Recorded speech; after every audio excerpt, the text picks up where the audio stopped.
형, 이제 우리 사이에 무슨 정이 남았다고 생각해? 누나, 솔직히 말해 피보다 돈이 더 무섭더라. 우리 피부치라던 말이 이렇게 잔인한 거였어. 늙어 형제 자매가 남이 되는 이유는 충격적일 만큼 잔혹합니다. 같은 피를 나눈 존재가 어느 순간 남보다 더 잔인한 칼날이 됩니다. 어릴 적 함께 뛰놀던 기억은 흔적조차 사라지고 남이라면 입도 못 댈 독설을 형제 자매는 아무렇지 않게 퍼붓습니다. 명절 자리에서 웃음 대신 냉랭한 침묵이 흐르고 병실에서는 차가운 무관심이 칼처럼 가슴을 후벼 팝니다. 부모라는 울타리가 사라진 자리에는 원망과 비교, 시기와 냉소만 남습니다. 결국 노년에 마주하는 가장 잔인한 배신자는 낯선 이가 아니라 내 핏줄이라 믿었던 형제 자매라는 사실이 충격적으로 드러납니다. 구독, 좋아요, 알림 설정 누르시면 시작하겠습니다. 아울러 멤버십도 가입해 주시면 영상 제작에 큰 힘이 됩니다. 늙어 형제 자매가 남이 되는 첫 번째 이유는 부모 떠난 뒤 남보다 차가운 사이가 되기 때문입니다. 부모가 살아있을 때는 달랐습니다. 명절이면 부모 곁에 모여 앉아 웃음꽃을 피우고 서로의 아이들을 챙기며 정을 나누던 시절이 있었습니다. 부모라는 이름 아래에서는 갈등이 있어도 덮고 넘어갔습니다. 부모 앞에서 티격태격하다가도 어머니가 밥상을 차려내면 언제 그랬냐는 듯 숟가락을 함께 들며 화해하곤 했습니다. 하지만 부모가 떠나는 순간 그 따뜻한 연결고리는 송두리째 잘려 나갑니다. 남보다 더 차갑고 낯선 관계가 되어버리는 순간은 바로 그때부터 시작됩니다. 충남 서산에 사는 이광수 씨는 아버지가 세상을 떠나자 형제들과 하루아침에 남이 되었습니다. 장례식장에서는 울며 서로 어깨를 감싸던 이들이었지만 사흘 만에 유산 이야기가 나오자 태도가 돌변했습니다. 형은 내가 아버지 병간호 다 했으니 집은 내 거다라며 목소리를 높였고, 동생은 평생 부모한테 손 벌려놓고 이제 와서 욕심부리냐라며 맞받아쳤습니다. 결국 말싸움은 주먹싸움으로 번졌고 경찰이 출동해 장례식장이 아수라장이 되었습니다. 그 뒤로 형제들은 연락조차 하지 않았습니다. 광수 씨는 담담히 말했습니다. 부모님이 돌아가시고 나니 남은 건 피보다 더 진한 원망뿐이었다. 반대로 전북 정읍에 사는 최영자 씨는 부모 살아계실 때만 해도 형제들과 두루 화목했습니다. 하지만 어머니가 돌아가신 뒤 명절 모임은 더 이상 열리지 않았습니다. 어머니가 계셨을 때는 다 같이 모여 떡국을 끓이고 손자들 재롱을 함께 보며 웃었지만 어머니가 사라지자 그 따뜻한 자리는 산산조각 났습니다. 처음엔 서로 바쁘다며 핑계를 댔고 나중에는 누가 먼저 연락을 하느냐로 체면 싸움이 시작되었습니다. 그렇게 시간이 흐르자 형제라는 이름은 의미가 사라졌고 지금은 같은 도시에 살면서도 길에서 마주쳐도 고개만 돌리는 차가운 사이가 되었습니다. 영자 씨는 울먹이며 말합니다. 어머니 살아계실 때는 형제였지만 돌아가신 뒤엔 낯선 사람 그 이상도 이하도 아니더라. 부모는 형제 자매 사이의 마지막 끈입니다. 살아계실 때는 서로 미워도 그 끈 때문에 억지로라도 웃고 싸워도 다시 붙잡을 명분이 있었습니다. 하지만 부모가 세상을 떠나는 순간 그 끈은 끊어지고 맙니다. 남은 건 책임도 의무도 없는 낯선 관계뿐입니다. 그리고 차라리 남이라면 무관심이라도 가능하겠지만 형제 자매라는 이름은 과거의 기억을 들춰내며 더 깊은 상처를 남깁니다. 내가 더 사랑받았다, 내가 덜 효도했다는 말은 부모의 빈자리를 틈타 독처럼 흘러나옵니다. 노년의 부모를 잃고 나면 형제 자매의 본 모습이 드러납니다.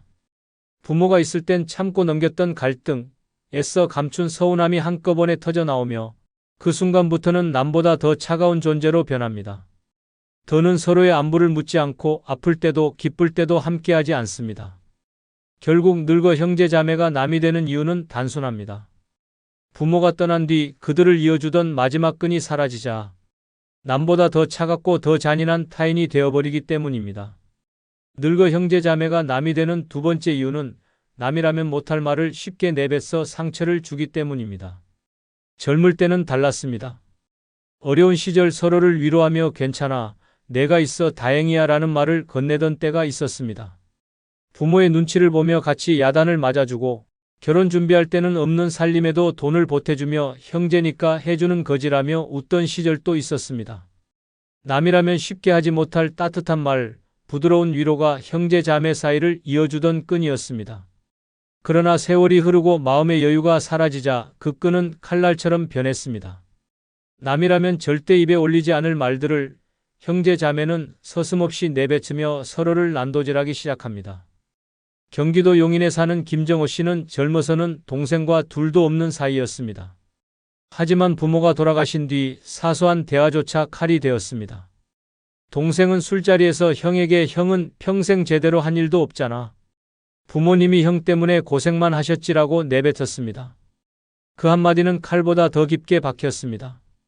정호 씨는 그 말이 떠오를 때마다 손이 떨렸다고 합니다. 남이라면 절대 모욕으로 들릴 말을 가족이라는 이름으로 아무렇지 않게 던졌기 때문입니다. 결국 그는 동생을 더 이상 보지 않겠다고 다짐했습니다. 반대로 대전의 최영자 씨는 언니에게 평생의 상처를 받았습니다.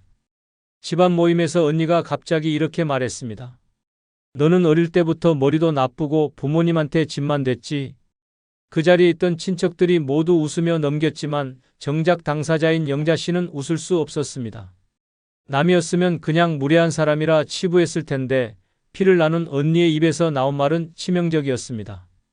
영자 씨는 말합니다. 그날 이후로 언니가 아니라 원수처럼 느껴졌다. 평생 듣고 싶지 않은 말이 가족 입에서 그렇게 쉽게 흘러나올 줄은 몰랐다. 형제 자매의 말은 남의 말보다 더 무섭습니다. 어릴 적부터 서로의 약점과 상처를 가장 잘 알고 있기 때문입니다. 그래서 싸움이 붙으면 그 약점을 파고드는 말이 화살이 됩니다. 남이라면 절대 알 수 없는 치부를 들춰내며 너는 원래 못났잖아. 내 자식은 뭐하나. 제대로 된 게 없어 같은 말들이 터져 나옵니다. 이런 말은 단순한 비난이 아니라 존재 자체를 부정하는 잔혹한 공격입니다. 나이가 들수록 이런 말의 상처는 더 깊게 남습니다. 젊을 땐 화가 나도 잊어버릴 힘이 있었지만 노년에는 마음이 유리처럼 약해져 작은 말 한마디에도 무너집니다. 그런데 남이라면 차마 하지 못할 잔인한 말들을 형제 자매는 더 쉽게 내뱉습니다. 가족이라는 울타리 속에서 이 정도는 괜찮겠지라는 착각이 만들어낸 폭력입니다. 하지만 그 결과는 무섭습니다. 오랫동안 쌓아온 관계가 단 한마디로 무너지고 그 뒤로는 남보다 더 차갑게 돌아서게 됩니다. 결국 늙어 형제 자매가 남이 되는 이유는 단순합니다. 남이라면 삼켰을 말을 가족이라는 이유로 너무 쉽게 쏟아냈기 때문입니다. 그 말이 남긴 상처는 평생 치유되지 않고 형제 자매라는 이름을 가장 무서운 원수로 바꿔버리는 것입니다. 늙어 형제 자매가 남이 되는 세 번째 이유는 부모의 편애를 원망하기 때문입니다. 어릴 적에는 사소한 다툼조차 금세 화해로 이어지고 서로를 감싸주던 따뜻한 기억이 있었습니다. 그러나 시간이 지나면서 그 속에 숨겨진 칼날 같은 상처가 고개를 들기 시작합니다. 한쪽만 바라보고 챙겨주던 부모의 차별은 시간이 갈수록 누적되어 결국 형제 자매의 가슴을 깊게 찌르는 흉터로 남습니다. 어린 시절에는 괜히 내가 덜 사랑받나 보다라며 억눌렀지만 나이가 들어 삶이 힘들어질수록 그 분노와 원망은 더 무섭게 되살아납니다. 서울에 사는 박영호 씨는 어린 시절부터 형과 비교당했습니다. 부모는 늘 형에게는 새 옷을 사주고 더 좋은 과외를 붙여주었습니다. 반면 영호 씨에게 돌아온 것은 헌옷과 너는 그냥 내 선에서 알아서 해라라는 냉정한 말뿐이었습니다. 젊을 때는 꾹 참고 넘겼지만 부모가 돌아가신 뒤 상속을 나누는 자리에서 그 응어리가 폭발했습니다. 형은 이미 부모 생전에 집과 땅을 증여받았는데도 유산 분배 자리에서 더 챙기려 했습니다. 영호 씨는 그날 이후 형을 남보다 더한 원수라 부르며 연락을 끊었습니다. 형제라는 이름은 사라지고 남보다 더 미운 얼굴만 남은 것입니다. 반대로 대구에 사는 김정자 씨는 집안의 막내로 늘 부모의 사랑을 독차지했습니다. 그러나 문제는 그 사랑이 독이 되어 언니들과의 관계를 완전히 망쳐 놓았다는 점입니다. 부모가 세상을 떠난 후 언니들은 정자 씨가 받은 혜택을 들춰내며 원망을 쏟아냈습니다. 결혼자금, 집, 전세금, 작은 가게, 권리금까지 모두 정자 씨에게 쏟아부었던 사실이 다시 불이 붙듯 드러난 것입니다. 언니들은 너 때문에 우리는 늘 부모의 그림자였다며 차갑게 등을 돌렸습니다. 정자 씨는 풍족하게 살고 있지만 명절에도 아무도 찾아오지 않는 빈집에서 울먹이며 말합니다. 돈은 남았는데 가족은 다 떠나버렸다. 부모의 편애는 단순한 추억이 아닙니다. 늙어갈수록 형제 자매의 사이를 갈라놓는 불씨입니다. 젊었을 땐 덮고 넘어갔던 상처가 노후의 외로움과 불안 속에서 폭탄처럼 터져버립니다. 결국 같은 피를 나눴다는 사실은 아무 의미가 없어지고 남보다 더 원망스러운 존재로 변해갑니다. 형제 자매가 남이 되는 이유, 그 시작은 부모의 편애라는 잔인한 씨앗에서 비롯된 것입니다. 늙어 형제 자매가 남이 되는 네 번째 이유는 돈으로 상처를 주고받았기 때문입니다. 젊었을 때는 서로 도와주며 살았습니다. 누군가 사업을 시작하면 함께 보증을 서주고 급할 때는 빚까지 내서 형제의 손을 잡아주던 시절이 있었습니다. 돈보다 정이 먼저라 믿었기에 형제니까 당연하다며 선뜻 내밀던 그 손길은 뜨겁고 믿음직했습니다. 하지만 세월은 잔인했습니다. 갚지 못한 돈, 약속을 어긴 보증 빌려주고 돌아오지 않은 생활비는 형제 자매의 가슴에 칼처럼 꽂혀 남았습니다. 사랑이었던 돈이 독이 되고 믿음이었던 돈이 배신으로 바뀌면서 결국 가족은 가족이 아니라 철저히 남이 되어버린 것입니다. 경기도에 사는 김상호 씨는 한때 동생을 위해 전 재산을 내줬습니다. 동생이 식당을 차린다며 찾아와 눈물로 호소했을 때 그는 은행 대출까지 받아 동생의 손을 잡아주었습니다. 하지만 불과 2년 뒤 식당은 빚만 잔뜩 남기고 문을 닫았습니다. 그 뒤 동생은 연락을 피하고 빚은 고스란히 김 씨의 어깨로 넘어왔습니다. 결국 그는 집을 팔고 아내와 함께 전세방으로 밀려나야 했습니다. 그 순간 깨달았습니다. 피를 나눈 동생이 내 인생을 무너뜨렸다. 분노와 배신감은 씻기지 않았고 지금도 그는 형제란 이름이 내 인생에서 가장 큰 재앙이었다고 말합니다. 반대로 전북에 사는 윤정희 씨는 동생에게 늘 빌려만 쓰던 사람입니다. 대학 등록금, 결혼 자금, 아이 교육비까지도 늘 언니에게 손을 벌렸습니다. 처음엔 미안하다며 갚겠다고 했지만 시간이 갈수록 그것은 당연한 권리처럼 변했습니다. 언니가 돈을 주지 않으면 피도 눈물도 없냐며 원망했고 친정 식구들 앞에서 언니를 인색한 사람으로 몰아붙였습니다. 그러나 세월이 흘러 언니가 병들고 힘들어졌을 때 정희 씨는 단 한 푼도 내놓지 않았습니다.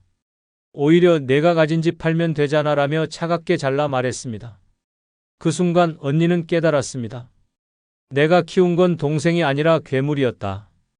두 사람은 끝내 등을 돌렸고 지금은 명절에도 서로 이름조차 꺼내지 않습니다. 돈은 칼과도 같습니다. 다루기만 잘하면 밥을 짓는 도구가 되지만 잘못 쓰면 서로의 가슴을 찌르는 흉기가 됩니다. 형제 자매 사이에서 오간 돈은 더 잔인합니다. 남에게 빌려줬다면 법대로 해결이라도 하지만 피부치끼리는 그 법을 들이밀 수도 없고 그렇다고 그냥 삼키기에는 상처가 너무 큽니다. 결국 마음속 깊은 곳에 내가 날 망쳤다는 분노가 뿌리 내리게 됩니다. 노년의 이 돈 문제는 더 크게 다가옵니다. 경제적으로 여유 없는 시기, 한푼이 아쉬운 나이에 과거의 빚과 상처가 들춰지면 형제는 다시 돌이킬 수 없는 싸움에 빠집니다. 돈 때문에 시작된 갈등은 결국 가족을 갈라놓고 형제자매라는 이름을 잿더미로 만들어버립니다. 언젠가는 풀릴 거라 믿었던 그 응어리는 끝내 풀리지 않습니다. 남보다 더 가깝다고 믿었던 형제자매가 돈 때문에 남보다 더 지독한 원수가 되어버리는 것입니다. 결국 늙어 형제자매가 남이 되는 이유는 단순합니다. 돈으로 서로의 인생을 찌르고 그 칼끝이 끝내 뽑히지 않기 때문입니다. 늙어 형제자매가 남이 되는 다섯 번째 이유는 경제적 수준의 차이를 부각했기 때문입니다. 젊을 때는 서로 비슷한 처지였습니다. 함께 자라며 옷을 물려 입고 국 한 그릇을 나눠 먹던 시절엔 누구 하나 잘났다는 생각조차 없었습니다. 하지만 세월은 잔인하게도 형제자매를 서로 다른 길로 끌고 갔습니다. 누군가는 부동산으로, 주식으로 혹은 우연히 잡은 기회로 부자가 되었고 또 다른 누군가는 평생 일해도 빚만 남긴 채 노후를 맞이했습니다. 겉으로는 괜찮다, 돈이 뭐 중요하냐 말하지만 속으로는 자존심이 으깨지고 열등감이 독처럼 차올라 결국 형제자매 관계를 갈라놓는 가장 무서운 칼날이 됩니다. 부산에 사는 장성훈 씨는 한때 형제들 중 가장 가난했습니다. 어린 시절부터 머리가 좋던 둘째 동생은 의사가 되었고 막내는 대기업 간부가 되었습니다. 반면 성훈 씨는 사업 실패로 평생 노점상을 전전했습니다. 명절이면 친척들이 모두 모였지만 대화는 항상 돈 얘기였습니다. 이번에 새 아파트 분양받았다. 아이 해외 유학 보낸다 같은 자랑이 오갔고 성훈 씨는 구석에 앉아 숟가락만 만지작거렸습니다. 결국 술이 돌면 동생들은 형에게 은근히 비아냥거렸습니다. 형은 아직도 그 장사하세요? 힘드시겠다. 그 말 한마디에 성훈 씨는 치욕을 삼켜야 했습니다.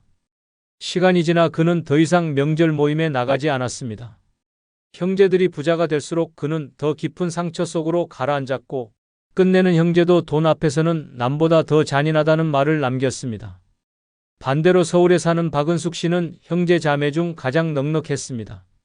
남편이 일찍 자리 잡아 집도 사고 노후 대비도 철저히 했습니다.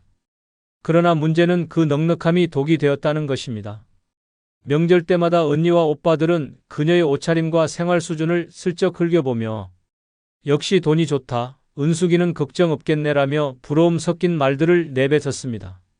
하지만 그 부러움 속엔 노골적인 시기와 원망이 숨어 있었습니다. 누군가는 대놓고 내가 돈 많으니 엄마 병원비 내가 더 내라 했고 또 다른 누이는 은숙이 너는 애들 유학 보냈으니 얼마나 뿌듯하겠니? 우리는 그럴 형편이 안 돼서 속상하다라며 서운함을 드러냈습니다. 결국 은숙 씨는 죄인처럼 몰려 매번 돈을 더 부담해야 했고 시간이 흐르자 아예 형제들과 거리를 두게 되었습니다. 그녀는 말합니다.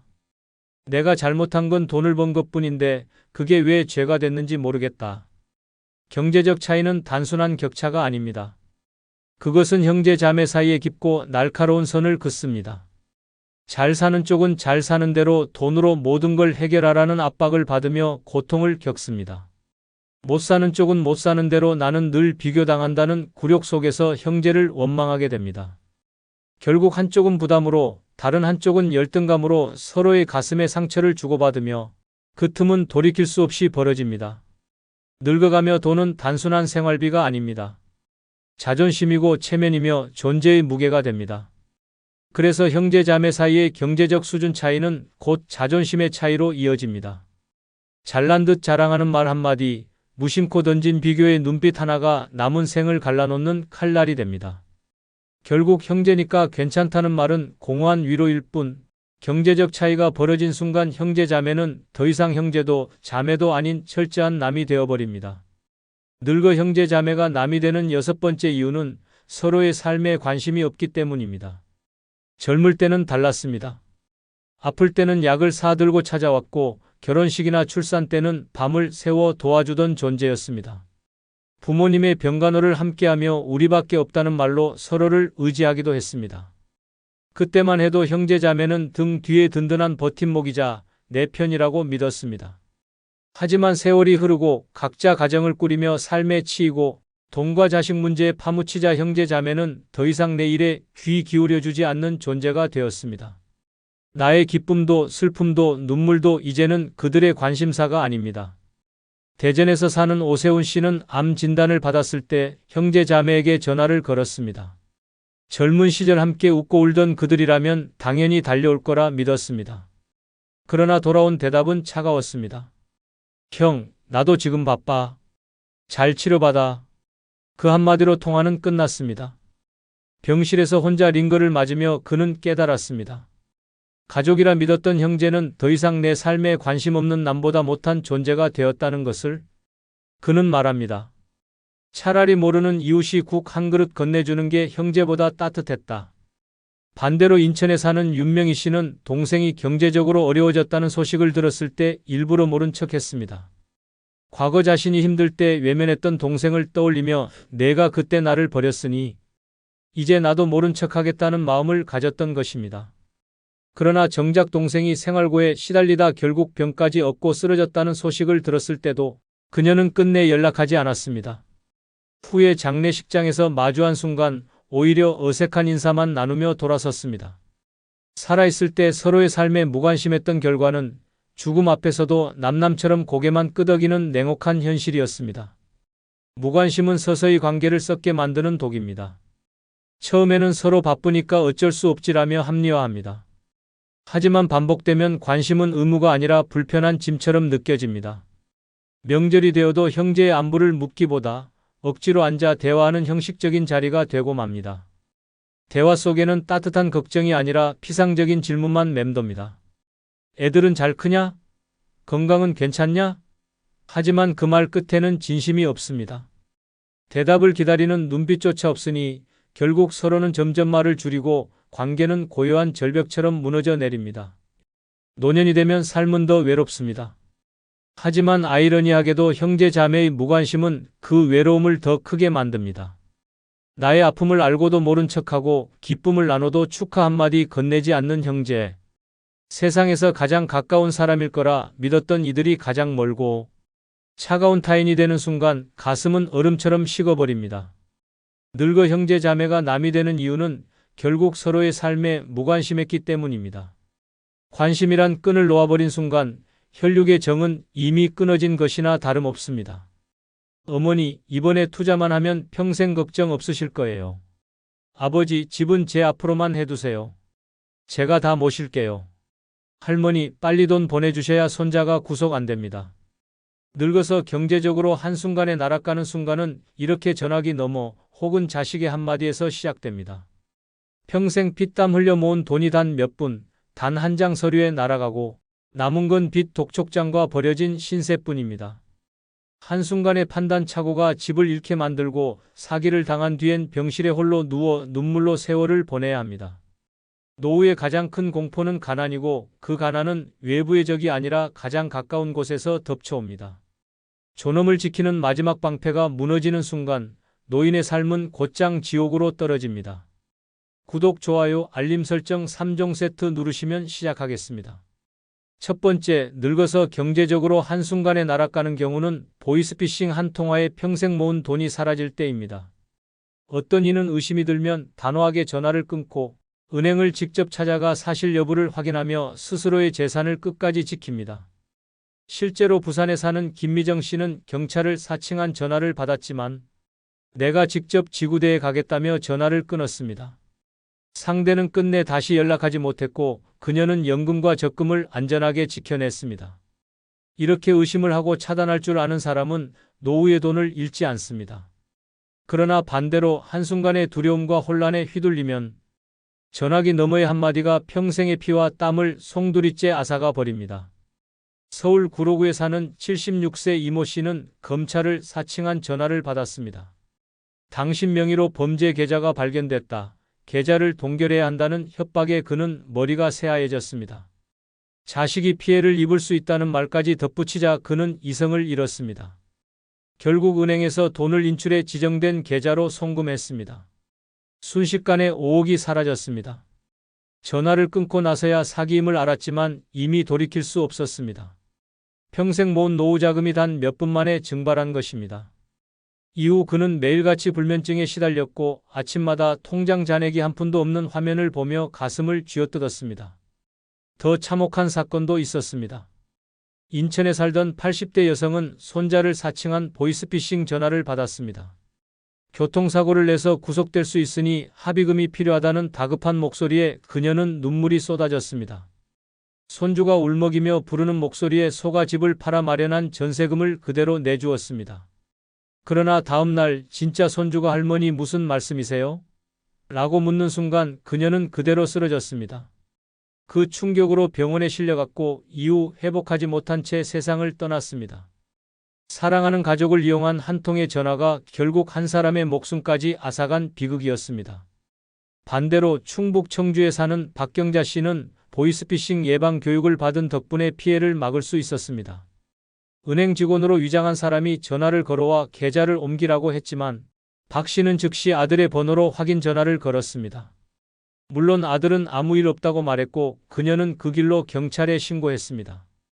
범죄자들의 말에 휘둘리지 않고 직접 확인하는 습관이 그녀의 재산을 지킨 것입니다. 보이스피싱은 단순한 전화 사기가 아닙니다. 노인의 외로움, 두려움, 자식에 대한 사랑을 정밀하게 겨냥한 심리전입니다.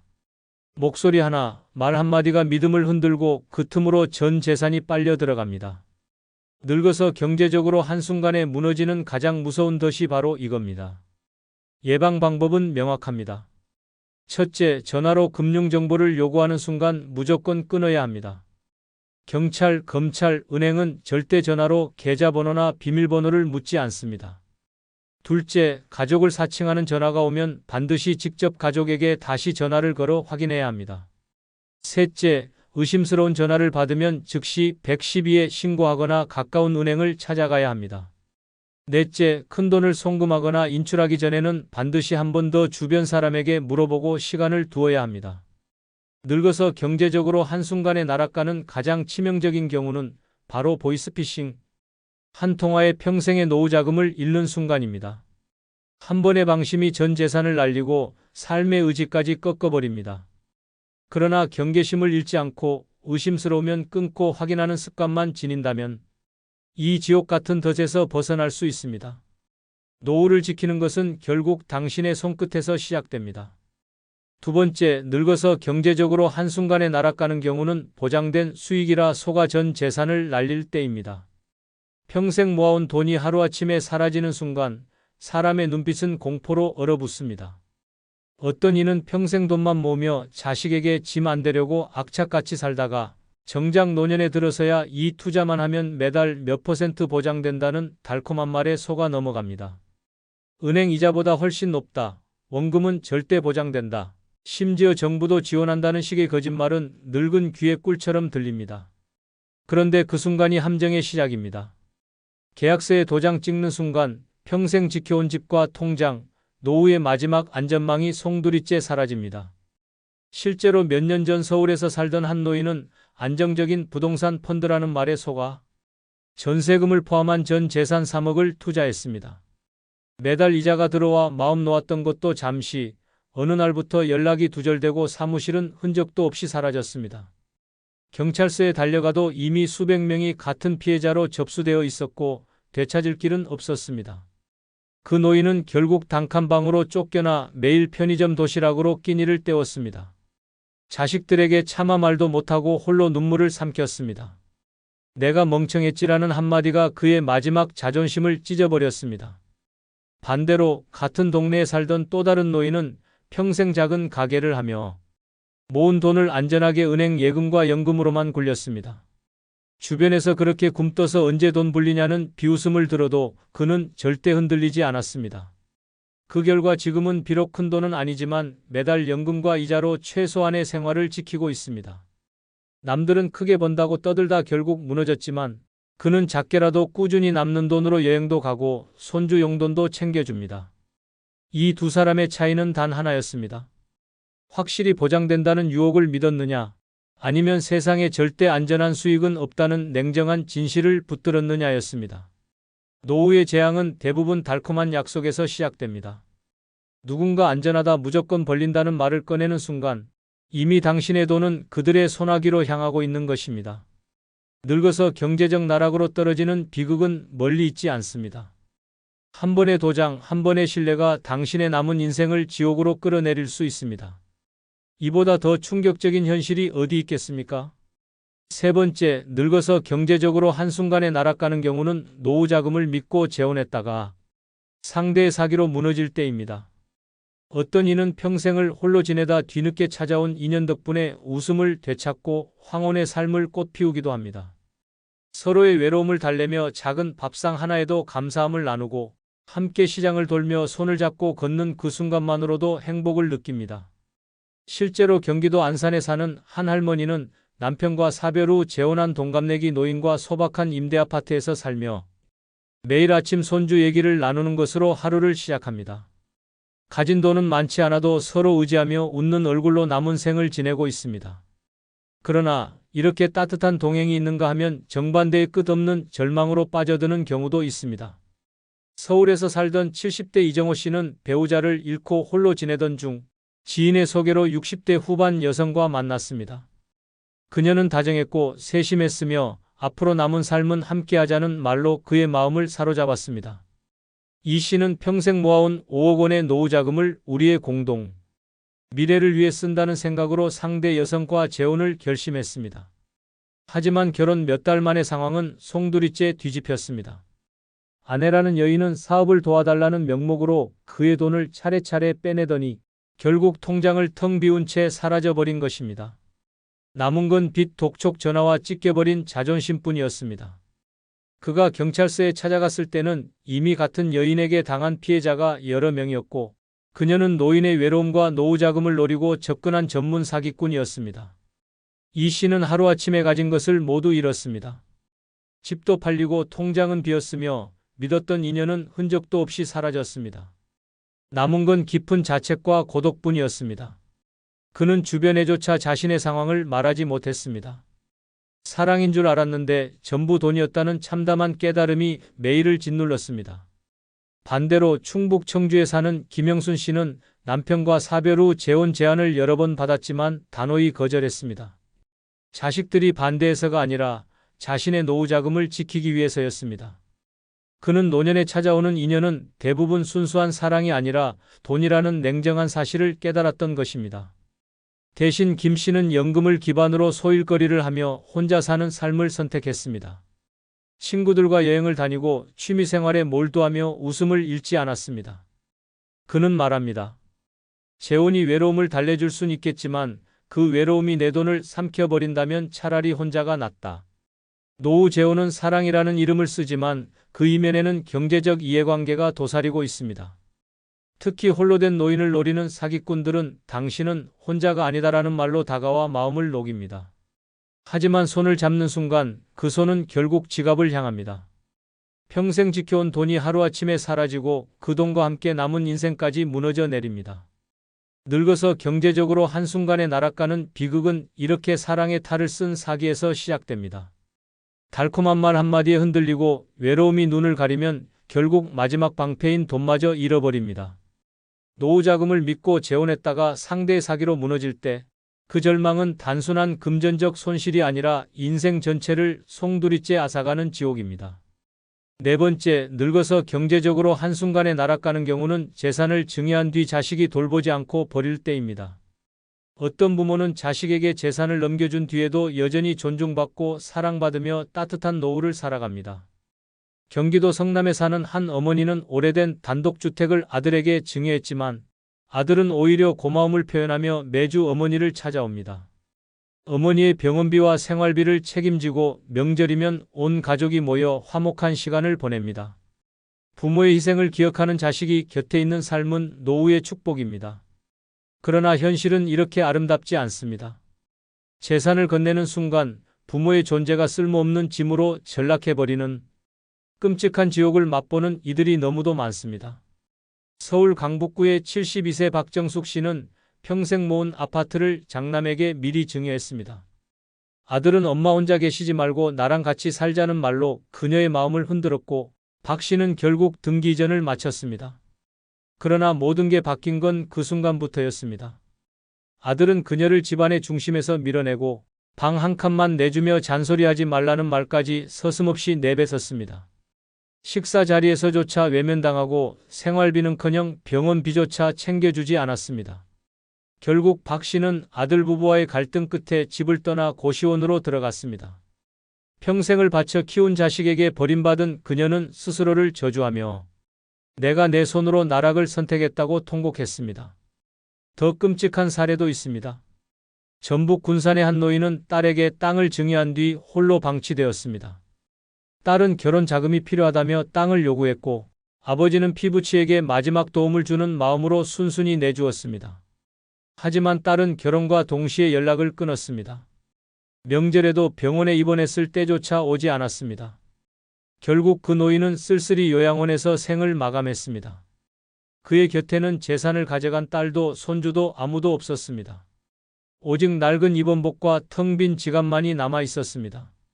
반대로 경기도 이천에 사는 김춘자 씨는 자식들이 증여를 요구했을 때 단호하게 거절했습니다.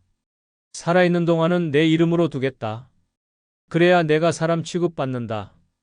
그 결단 덕분에 그녀는 여전히 스스로의 생활을 지키고 있습니다. 자식들은 때로 불만을 토로했지만 김 씨는 개의치 않았습니다. 오히려 생활비를 챙겨주며 찾아오는 자식들의 모습 속에서 돈이 아닌 진짜 효심을 확인할 수 있었습니다. 재산을 증여하는 순간 부모는 스스로 권리를 내려놓습니다. 집 한 채, 땅 한 평이 부모의 마지막 지팡이자 자식의 관심을 붙잡는 끈이라는 냉혹한 현실을 무시해서는 안 됩니다. 자식이 나를 버릴 리 없다는 믿음은 달콤한 환상일 뿐 서류 한 장에 적힌 도장은 부모의 삶을 벼랑 끝으로 밀어버립니다. 늙은 부모를 향한 자식의 사랑이 조건 없는 헌신일 것이라 믿고 싶지만 현실은 돈이 사라지는 순간 관심도 사라지는 경우가 허다합니다.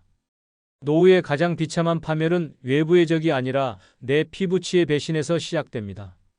평생 피땀 흘려 모은 재산을 내 손으로 자식에게 건네는 순간 남은 인생을 쓰레기처럼 내팽개쳐질 수도 있다는 사실을 잊지 말아야 합니다. 늙어서 경제적으로 한순간에 날아가는 가장 무서운 경우는 바로 자식에게 재산을 증여한 뒤 그 자식에게 버려지는 순간입니다. 그때 부모의 가슴을 찢는 건 돈의 상실이 아니라 사랑이라 믿었던 관계의 완전한 파괴입니다. 다섯 번째, 늙어서 경제적으로 한순간에 날아가는 경우는 자존심 때문에 빚을 내서 체면을 유지할 때입니다. 어떤 이는 늙어서도 체면보다 현실을 택해 작은 밥상 앞에서도 당당히 웃으며 삽니다. 강원도 원주에 사는 김현숙 씨는 이웃들의 눈치를 보지 않고 매일 시장에서 할인 채소를 사와 소박한 밥상을 차립니다.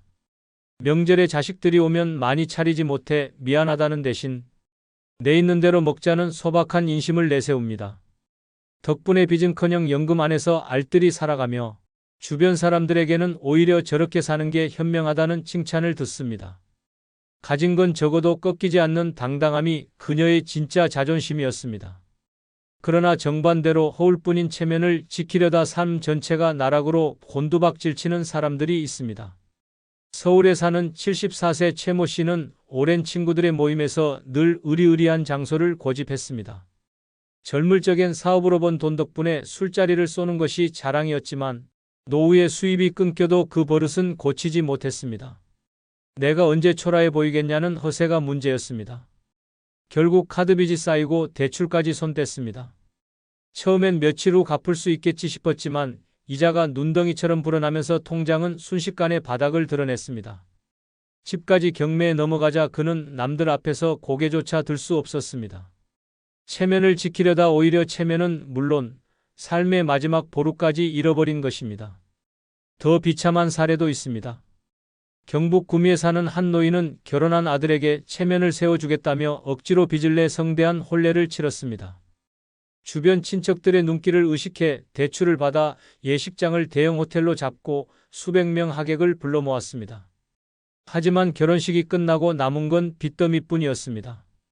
몇 년이 지나도 그 빚은 사라지지 않았고 결국 생활비조차 감당하지 못해 부부가 함께 폐지를 줍는 신세로 전락했습니다. 자식은 외면했고 남은 건 체면을 위해 택했던 그날의 무모한 선택에 대한 끝없는 후회뿐이었습니다. 반대로 부산에 사는 정인자 씨는 체면을 내려놓는 순간 인생이 편해졌습니다. 친구들의 모임에서 비싼 음식 대신 분식집을 제안했고 집안 행사는 소박하게 치렀습니다. 사람들은 처음엔 수군거렸지만 결국 그녀의 솔직함에 모두가 동의했습니다. 무엇보다도 빚 한 푼 없이 노후를 지키는 그녀의 모습은 주변 사람들에게 깊은 인상을 남겼습니다. 정 씨는 말합니다. 체면은 하루지만 빚은 평생이다. 노년의 가장 어리석은 선택은 체면 때문에 빚을 지는 것입니다. 자존심을 지키겠다며 대출 문서를 쓰는 순간 남은 인생의 목줄을 스스로 죄는 꼴입니다. 빚은 시간이 갈수록 불어나고 한순간의 허세는 수십 년의 빈곤으로 돌아옵니다. 젊었을 땐 다시 벌 수 있었지만 늙어서 진 빚은 갚을 길이 없습니다. 그 결과는 곧바로 나락입니다. 늙어서 경제적으로 한순간에 무너지는 가장 끔찍한 경우는 가짜 체면을 붙들다 진짜 삶을 잃는 순간입니다.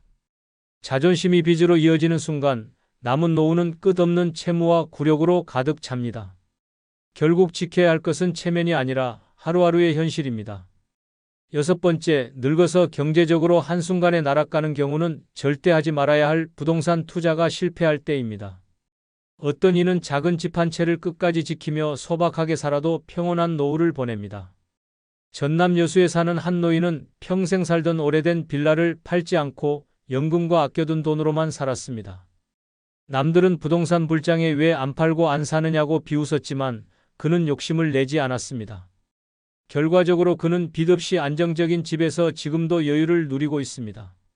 집값이 올랐느니 떨어졌느니에 흔들리지 않고 매일 바닷바람을 맞으며 웃음을 짓는 그의 삶은 안정 그 자체였습니다. 하지만 정반대의 길을 걸은 이들은 욕심과 잘못된 판단으로 모든 것을 잃고 마지막 남은 집조차 빼앗기며 길바닥에 나앉습니다.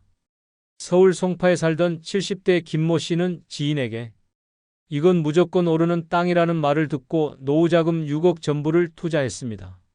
개발 호재가 있다. 조만간 재건축이 된다. 주변 땅값이 몇 배 뛰었다는 말에 혹했습니다. 하지만 현실은 달랐습니다. 허가조차 나지 않는 지역이었고 개발 소식은 뜬 소문에 불과했습니다. 몇 년을 기다려도 땅값은 오르지 않았고 오히려 세금 폭탄만 날아왔습니다. 생활비를 위해 은행 대출까지 끌어쓰던 그는 결국 집까지 팔아야 했습니다. 남은 건 종이 한 장짜리 땅 문서뿐. 그러나 그 땅은 팔리지도 않았습니다. 결국 그는 원룸 월세로 쫓겨나 매달 연체 독촉장을 받으며 하루하루를 연명했습니다. 더 끔찍한 사례도 있습니다. 경기도 안양의 한 노부부는 상가 투자만이 노후 보장이라는 말에 속아 평생 살던 아파트를 팔고 상가 건물을 매입했습니다. 분양 당시에는 임대 수익률 10%를 보장한다는 말에 혹해 모든 것을 걸었습니다. 그러나 문을 열자마자 현실은 폐업 행렬이었습니다. 상가의 절반은 텅텅 비었고 들어온 세입자마저 몇 달 만에 나가버렸습니다. 관리비와 대출이자는 쌓여만 갔고 결국 건물은 경매로 넘어갔습니다. 평생의 노력이 한순간에 증발했고 부부는 월세방으로 밀려나 눈물로 세월을 보냈습니다. 차라리 아무것도 하지 말았더라면이라는 뼈저린 후회가 남았을 뿐입니다. 반대로 대구에서 혼자 사는 오모 씨는 부동산 투자를 권하는 친척과 지인들의 말에도 흔들리지 않았습니다. 그는 노후에 확실한 건 내 집 한 칸과 연금뿐이라는 철칙을 세웠습니다. 남들이 건물주가 되었다고 자랑할 때도 묵묵히 자신의 집을 지켰고 그 결과 지금도 빚 하나 없이 안정된 생활을 이어가고 있습니다. 노후의 부동산 투자는 인생을 살리는 지렛대가 아니라 잘못 디디면 끝없는 낭떠러지로 추락시키는 덫입니다. 절대 실패하지 않는다는 말은 가장 위험한 거짓말입니다. 허망한 호재, 달콤한 보장, 주변의 부추김에 속아 넘어가는 순간 평생 지켜온 집과 노후 자금은 단숨에 사라집니다.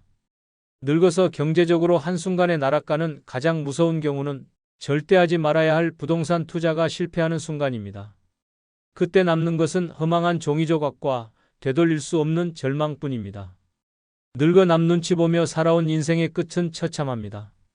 자식에게 올인했지만 돌아오는 건 무심한 뒷모습뿐이고 친구라 믿었던 자들은 내가 돈과 힘을 잃자마자 잔인하게 등을 돌립니다.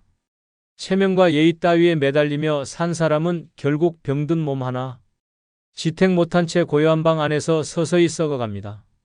늙음은 잔혹합니다. 착하면 뜯기고 선하면 버려집니다. 이제는 독해야만 살아남습니다. 남 눈치 따위에 목숨 걸면 남은 인생은 무덤보다 더 비참한 감옥이 됩니다. 그래서 오늘 끝까지 영상을 보셔야 당신이 살아남을 방법을 알 수 있습니다.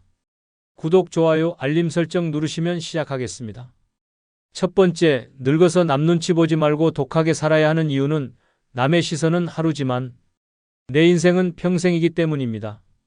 젊었을 때는 달랐습니다. 사람들의 시선을 의식하며 옷차림 하나, 말투 하나까지 계산했습니다. 체면을 지키려 허세를 부리고 싫어도 웃으며 고개를 숙였습니다. 남의 눈에 잘 보이기 위해 자신을 짓밟고 살아온 겁니다. 그런데 그 대가가 무엇입니까? 정작 그 사람들이 내 인생을 대신 살아주지도 내 아픔을 대신 짊어져 주지도 않았습니다. 하루 스쳐가는 그들의 시선에 맞추느라 평생을 허비한 겁니다. 이보다 더 끔찍한 희극이 어디 있습니까? 서울의 한 노인은 젊을 때부터 남의 평가에 목숨을 걸었습니다. 친척들 앞에서는 자식이 잘나 보이도록 거짓말을 보태고 이웃들 앞에서는 없는 돈을 빚내서라도 체면을 유지했습니다. 명절에 빈손으로 가면 안 된다는 강박에 통장을 비우고 아프면서도 병원비 아깝다고 참고 대신 비싼 양복을 사 입었습니다. 남들이 보는 그 하루의 시선을 위해 평생을 불행하게 산 겁니다. 결국 노인이 된 지금 남들이 뭐라 하든 관심조차 주지 않습니다. 그가 그렇게 지켜온 체면 따위는 한순간에 잿더미처럼 사라졌습니다. 남들은 기억하지도 않는데 본인만 인생을 갈갈이 찢어 삼켜버린 것입니다. 반대로 경남에 사는 또 다른 노인은 달랐습니다.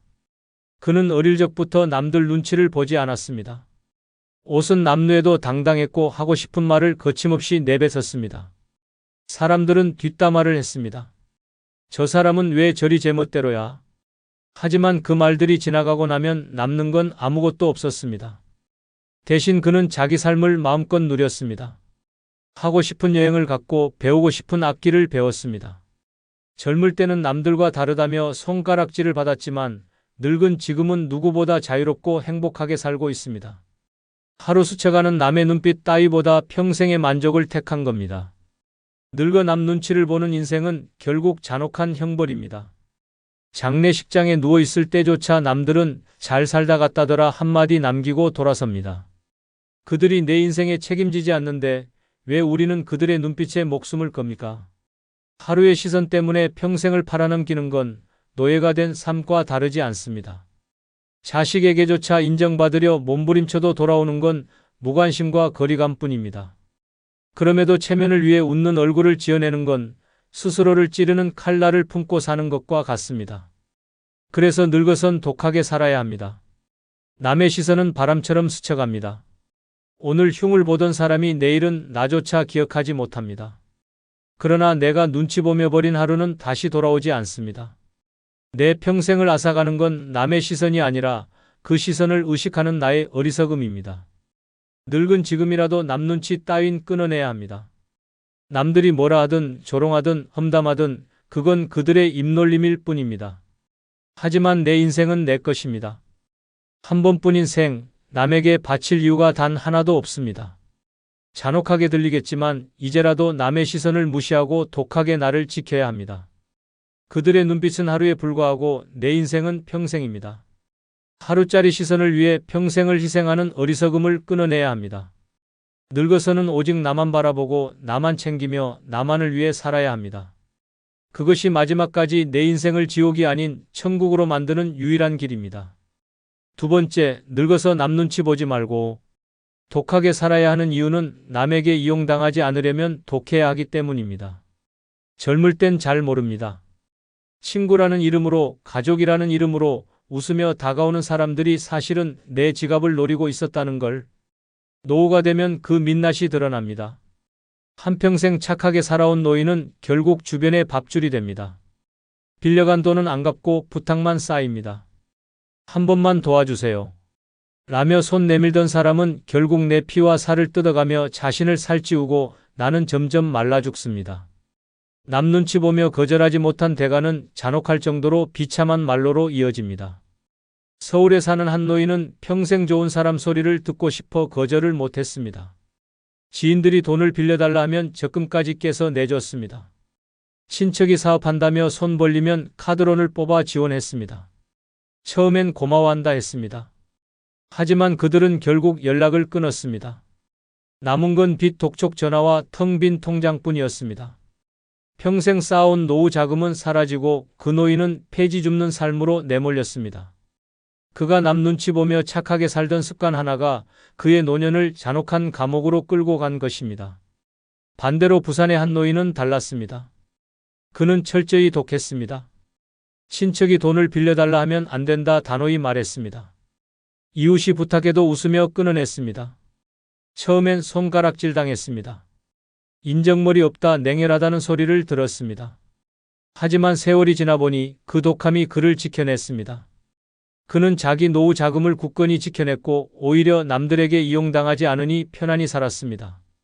욕을 먹을 땐 순간이었지만 남들 다 무너질 때 그는 혼자만 살아남았습니다. 잔혹할 정도의 독함이 결국 생존을 보장한 것입니다. 늙어 남 눈치 보면 이용당합니다. 이번 한 번만이라는 말에 지갑을 열면 그 순간부터 당신은 호구가 됩니다. 그들은 절대 갚지 않습니다. 오히려 더 큰 욕으로 당신의 목줄을 쥡니다. 착하게 거절 못한 그 순간부터 당신은 스스로 고기를 내어주는 짐승으로 전락합니다. 노인의 선함은 미덕이 아닙니다. 약점입니다. 냉혹한 세상에서 선한 노인은 먹잇감일 뿐입니다. 늙어선 더 이상 착할 이유가 없습니다. 남의 눈치보다 내 살 길을 지켜야 합니다. 독하지 못한 노인은 결국 고립됩니다. 사람들은 처음엔 그를 착한 사람이라 칭송합니다. 하지만 그 착함을 뜯어먹고 떠나갑니다. 마지막에는 병실 침대에 홀로 누워도 찾아오는 이는 없습니다. 가진 게 떨어진 순간 남들은 뒤도 돌아보지 않습니다. 이게 착하게만 산 사람의 최후입니다. 그러나 독한 노인은 다릅니다. 안 된다는 단호함이 그를 지켜줍니다. 비웃음은 하루지만 그의 평생은 안전합니다. 이용하려는 자들의 손을 잘라내야만 내 인생을 지킬 수 있습니다. 남들이 뭐라 하든 상관없습니다. 중요한 건 나의 삶, 나의 자존심, 나의 생존입니다. 늙어서까지 남 눈치 보며 이용당하는 건 스스로 무덤을 파는 일입니다. 독하지 않으면 뜯어먹힙니다. 늙은 지금이라도 차갑게 잔혹하게 말해야 합니다. 안 돼. 더는 내 것을 줄 수 없다. 이것이 남 눈치 보지 않고 독하게 살아야 하는 단 하나의 이유입니다. 남에게 이용당하지 않으려면 나부터 짐승처럼 강해져야 합니다. 세 번째, 늙어서 남 눈치 보지 말고 독하게 살아야 하는 이유는 남의 기대는 독이고 내 독함은 방패이기 때문입니다. 젊었을 땐 다릅니다. 부모로서, 친구로서, 친척으로서 끝없이 요구받습니다. 내가 도와줘야지라는 말에 갇혀 나를 갉아먹으면서도 남의 기대를 채워주려 애썼습니다. 하지만 세월이 지나 늙으면 그 기대는 더 잔혹하게 변합니다. 연금 나오면 좀 보태달라, 손주 돌봐달라, 집 팔아서 나눠달라. 남들이 내게 들이대는 기대는 달콤한 부탁에 얼굴을 하고 있지만 실상은 내 영혼을 갉아먹는 독입니다. 그 독을 끝내 삼키면 늙은 내 인생은 완전히 무너집니다. 결국 살아남는 자는 남의 기대를 잔인하게 잘라내고 스스로 독해진 노인뿐입니다. 서울의 한 노인은 평생을 가족의 기대에 묶여 살았습니다. 젊을 땐 자식 학비를 대느라, 중년에는 결혼 자금을 마련하느라 허리가 휘었습니다. 늙어 연금이 나오자 이번엔 손주 학원비를 부탁받았습니다. 거절하지 못했습니다. 부모니까 당연이라는 자식의 말은 칼날처럼 그의 마음을 후벼 팠습니다. 결국 본인 병원비조차 감당 못해 약을 끊었고 몸이 서서히 썩어갔습니다. 그 노인이 남의 기대를 다 받아낸 결과는 기립조차 못하는 무너진 육체와 남은 돈 한 푼 없는 초라한 노후였습니다. 남의 기대는 독이었고 그는 그 독을 끝내 토해내지 못하고 죽어갔습니다. 반대로 경북의 한 노인은 달랐습니다. 그는 어릴 때부터 독했습니다. 자식이 집 팔아달라고 요구했을 때 그는 단호히 잘라냈습니다. 내 집은 내 무덤이다. 내가 필요하면 내 힘으로 살아라. 자식은 화를 내며 집을 나갔지만 그는 전혀 흔들리지 않았습니다. 친척들이 돈을 빌려달라 했을 때도 냉정하게 끊었습니다. 처음엔 욕을 먹었습니다. 저 노인은 인정머리 없다. 하지만 세월이 지나보니 그는 버텼습니다. 병원비를 스스로 감당했고 집을 잃지 않았습니다. 결국 자식이 어려워져서 다시 돌아왔을 때 그 노인은 오히려 당당히 말했습니다. 내가 살아있으니 내가 기대는 거다. 내가 무너지지 않았기 때문에 내가 돌아올 곳이 있는 거다. 그의 독함은 방패였고 그 방패가 그와 그의 집을 지켜냈습니다. 남의 기대를 다 들어주며 사는 노인은 결국 독에 중독된 사람처럼 서서히 시들어갑니다. 주변은 고맙다 하지 않습니다. 오히려 더 큰 요구를 들이밉니다. 이 정도는 해줄 수 있잖아. 거절하지 못하면 계속 빨립니다. 몸이 무너져도 통장이 비어도 남들은 원래 저런 사람이라며 더 깊게 파고듭니다. 이게 남의 기대라는 독의 무서움입니다. 착하게 살아온 내 인생을 송두리째 집어삼키는 치명적인 독입니다. 그래서 늙어선 독해야 합니다. 독하지 않으면 남의 기대가 나를 파멸시킵니다. 그 기대를 막는 방패는 오직 나의 독함뿐입니다. 안 된다는 단호한 말, 못한다는 차가운 태도, 이것이 내 삶을 지키는 무기입니다. 욕을 먹어도 괜찮습니다. 손가락질 당해도 상관없습니다. 남들이 내 등을 보며 뭐라 떠들든 그건 하루짜리 소음일 뿐입니다. 하지만 내가 독하게 나를 지켜내면 내 인생은 평생 안전합니다. 늙어서 남 눈치 보며 착하게 산다는 건 곧 독을 매일 들이키는 일입니다. 결국 그 독은 내 심장을 멈추게 합니다. 그러나 독하게 산 사람은 다릅니다. 그 독을 방패로 되돌려 칩니다. 남의 기대를 잘라내고 내 인생을 스스로 지켜냅니다. 늙어선 더 이상 착할 이유가 없습니다. 남의 기대는 독이고 내 독함은 유일한 방패입니다. 이 진실을 외면하면 늙은 인생은 잔혹한 독살로 끝납니다. 그러나 독하게 살아남는 자만이 마지막까지 자기 호흡을 지키며 세상을 떠날 수 있습니다. 네 번째, 늙어서 남 눈치 보지 말고 독하게 살아야 하는 이유는 남이 떠난 자리에 홀로 서는 건 나 자신뿐이기 때문입니다. 젊을 땐 다릅니다. 가족이 곁에 있고 친구가 늘 주위에 몰려 있고 어깨에 손을 얹어주는 사람들이 있었습니다. 조금만 힘들어도 괜찮아. 내 곁에 우리가 있잖아라는 말이 들렸습니다. 하지만 시간이 흘러 늙음이 찾아오면 그 화려한 무대는 순식간에 무너집니다. 함께 술잔을 기울이던 친구는 병원 침대 위에서 먼저 사라지고 피부치라고 믿었던 자식은 제 가정을 챙기느라 등을 돌립니다. 결국 남은 건 고요한 방 안 스스로의 숨소리뿐입니다. 남이 떠난 자리에 홀로 선 순간 착하게만 살아온 노인은 무너지고 독하게 살아온 노인만이 버틸 수 있습니다. 경기도에 사는 한 노인은 평생을 남 눈치 보며 살았습니다. 자식이 원하는 건 다 들어줬습니다. 사업에 돈을 퍼주고 결혼할 땐 집을 내줬습니다. 친구가 부탁하면 빚까지 져가며 도와줬습니다. 그는 늘 내가 희생하면 언젠가 다 돌아오겠지라 믿었습니다. 그러나 노인이 되어 병원 신세를 지게 된 순간 그 믿음은 산산조각 났습니다. 자식은 바빠서 못 가요라는 말만 남겼고 친구들은 연락을 끊었습니다.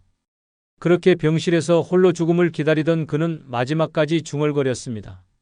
남은 건 나 혼자구나. 남의 눈치만 보며 살다 결국 남들이 떠난 자리에 무너져버린 참혹한 결말이었습니다. 반대로 충청도에 사는 한 노인은 달랐습니다. 그는 일찍이 깨달았습니다. 끝내 남는 건 나뿐이다. 자식이 아무리 부탁해도 단호히 거절했습니다. 친구가 돈을 빌려달라 해도 냉정히 끊었습니다. 처음엔 차갑다 욕먹었습니다. 그러나 그는 전혀 개의치 않았습니다. 자신을 챙겼습니다. 여행도 다니고 취미도 만들고 노후 자금도 지켰습니다. 세월이 흘러 하나둘 곁을 떠나도 그는 무너지지 않았습니다. 홀로 서는 순간이 와도 그는 준비되어 있었습니다. 독하게 지킨 자기만의 삶이 그를 버티게 했습니다. 욕을 먹던 그 독함이 결국 마지막을 당당하게 만들었습니다. 늙어 남 눈치 보며 착하게 산 사람은 끝내 버려집니다. 자식도 친구도 배우자도 다 떠난 자리에 남겨진 건 오직 자기 자신뿐입니다. 그 순간 남을 위해 살아온 세월은 아무 의미가 없습니다. 되돌아보면 내 인생은 남의 그림자에 불과했습니다. 착한 사람은 결국 버려지고 독한 사람만이 끝까지 살아남습니다.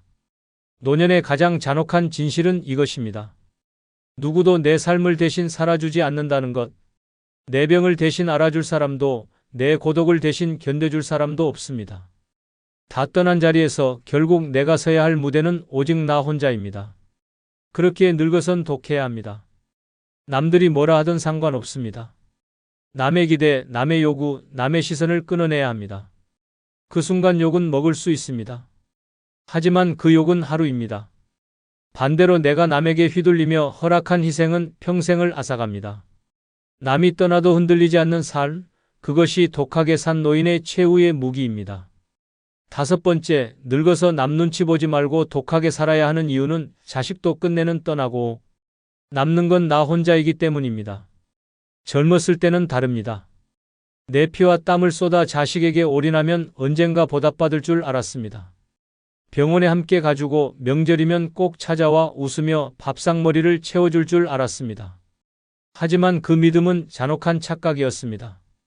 오히려 자식들은 냉정하게 돌아서고 부모를 짐이라 부르며 뒷모습조차 남기지 않습니다. 희생과 사랑으로 키운 자식이 끝내는 나를 버리고 떠나는 순간 나는 누구에게도 의지할 수 없는 고립된 노인이 되어버립니다. 반대로 독하게 산 사람은 다릅니다. 자식에게 올인하지 않고 남 눈치 보며 살지 않은 사람은 혼자가 되는 순간에도 무너지지 않습니다. 왜냐하면 이미 혼자 설 준비가 되어 있었기 때문입니다. 자식에게 매달려 살던 부모는 전화 한 통 울리지 않는 침묵 속에서 서서히 부서져 갑니다. 하지만 남 눈치 보지 않고 내 삶을 챙겨온 사람은 고독 속에서도 당당하게 살아갑니다. 실제로 서울에 사는 한 어머니는 평생을 자식만 바라보며 살았습니다. 돈을 모아 학비를 대주고 결혼할 때는 집까지 마련해 줬습니다. 하지만 어느 날 아들이 이민을 간 뒤 연락이 끊겼습니다. 해외에서 바쁘다는 핑계로 전화 한 통 없고 손주 얼굴조차 보여주지 않았습니다. 그 어머니는 매일 현관문을 바라보다가 혹시 오늘은 오려나라는 기대에 젖었지만 문은 끝내 열리지 않았습니다. 몇 년이 지나 홀로 쓰러진 그녀의 곁에는 아무도 없었습니다. 희생으로 인생을 바친 대가가 고작 이런 배신과 고독이었습니다. 그러나 부산의 한 노인은 달랐습니다. 그는 자식에게 의지하지 않았습니다. 내 노후는 내 힘으로라는 생각으로 젊을 때부터 스스로를 챙겼습니다. 남들 눈치 보며 체면 차리기보다는 자신이 즐기고 싶은 일을 했습니다. 자식이 오든 안 오든 전혀 기대하지 않았습니다. 그래서 자식이 멀리 떠나도 그는 무너지지 않았습니다. 오히려 혼자의 자유를 만끽하며 여행을 다니고 하고 싶던 그림을 그리며 삶을 이어갔습니다. 자식은 그저 곁에 있으면 좋은 존재일 뿐 자신의 생존 조건은 아니었습니다. 그 차이가 바로 천국과 지옥을 갈랐습니다. 늙어서 남 눈치 보며 살면 결국은 처참하게 무너집니다. 자식이 나의 안부에 무심해도 바쁘니까라며 스스로 위안합니다. 그러나 사실은 버림받은 겁니다.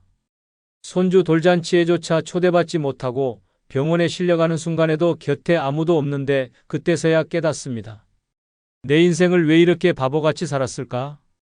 남을 위해 살다가 남은 건 아무것도 없고 거울 속에는 힘없이 쪼그라든 내 모습만 남아 있습니다. 지금이라도 늦지 않았습니다. 남 눈치 따위 버리고 독하게 나만 바라보며 살아야 합니다. 그것만이 남은 인생을 지옥이 아닌 나만의 천국으로 만드는 유일한 길입니다.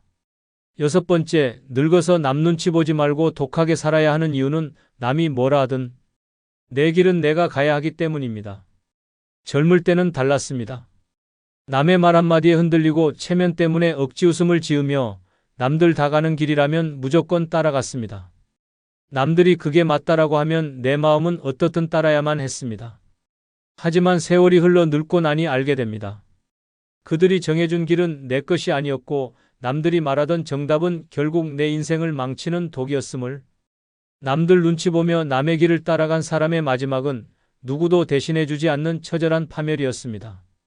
결국 무덤가에 서는 순간 남은 건 내 발자국뿐입니다. 그 길을 끝까지 가야 하는 건 나지 그들의 수다와 조롱이 아닙니다. 서울에 살던 한 노인은 평생 남들 눈치만 보며 살았습니다.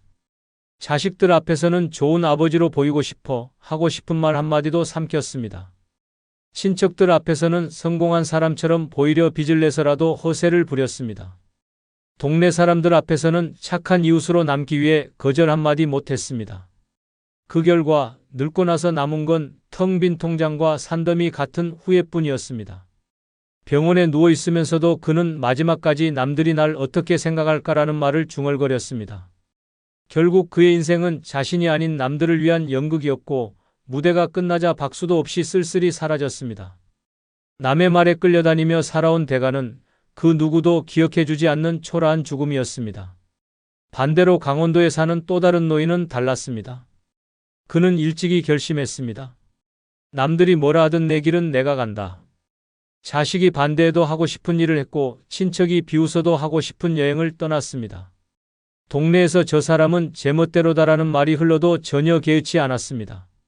남들 눈에 그는 고집불통이었지만 그의 삶은 누구보다 자유롭고 당당했습니다.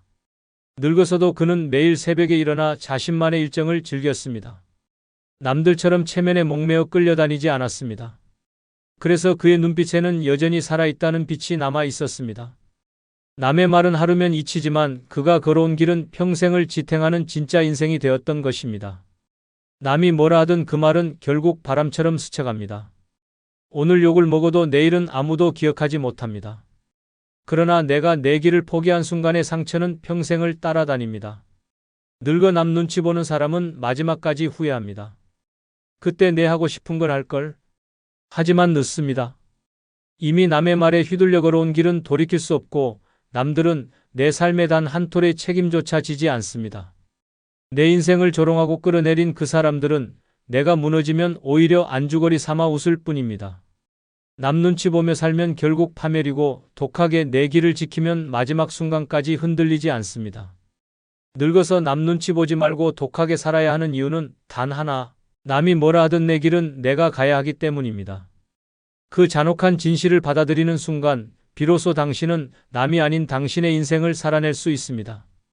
은퇴하면 바로 또 일하러 나가야지. 놀면 불안해서 못 살아. 그렇게 말하던 남자에게 곁에서 묵묵히 지켜보던 부인이 한마디를 던졌습니다. 당신 뭘 그렇게 죽을 때까지 일만 하려고 해? 이젠 좀 쉬어. 젊었을 때 고생한 보상으로 딱 1년만 원 없이 마음껏 놀아봐. 순간 그 말이 가슴을 후벼 팠다고 합니다. 평생 일만 하던 자신이 정작 놓친 게 무엇인지 그제야 알았다는 겁니다. 노년에 제대로 놀기 위해 반드시 필요한 것은 세 가지입니다. 첫째는 몸이 버텨주는 건강입니다. 아무리 돈이 있어도 다리가 아파 걷지 못하면 여행도 산책도 허망해집니다. 둘째는 매달 끊기지 않고 들어오는 생활비입니다. 돈 걱정이 발목을 잡으면 놀고 싶어도 움츠러들 수밖에 없습니다. 셋째는 마음을 나눌 벗이나 관계입니다. 혼자서 TV 앞에 앉아 시간을 죽이는 건 놀이가 아니라 고립일 뿐입니다. 건강과 생활비, 그리고 함께할 사람이 있어야만 노는 게 진짜 힘이 됩니다. 은퇴 후 30년을 살아간다고 가정해 보겠습니다. 한 달 생활비를 200만 원만 잡아도 총 7억 2천만 원이 필요합니다.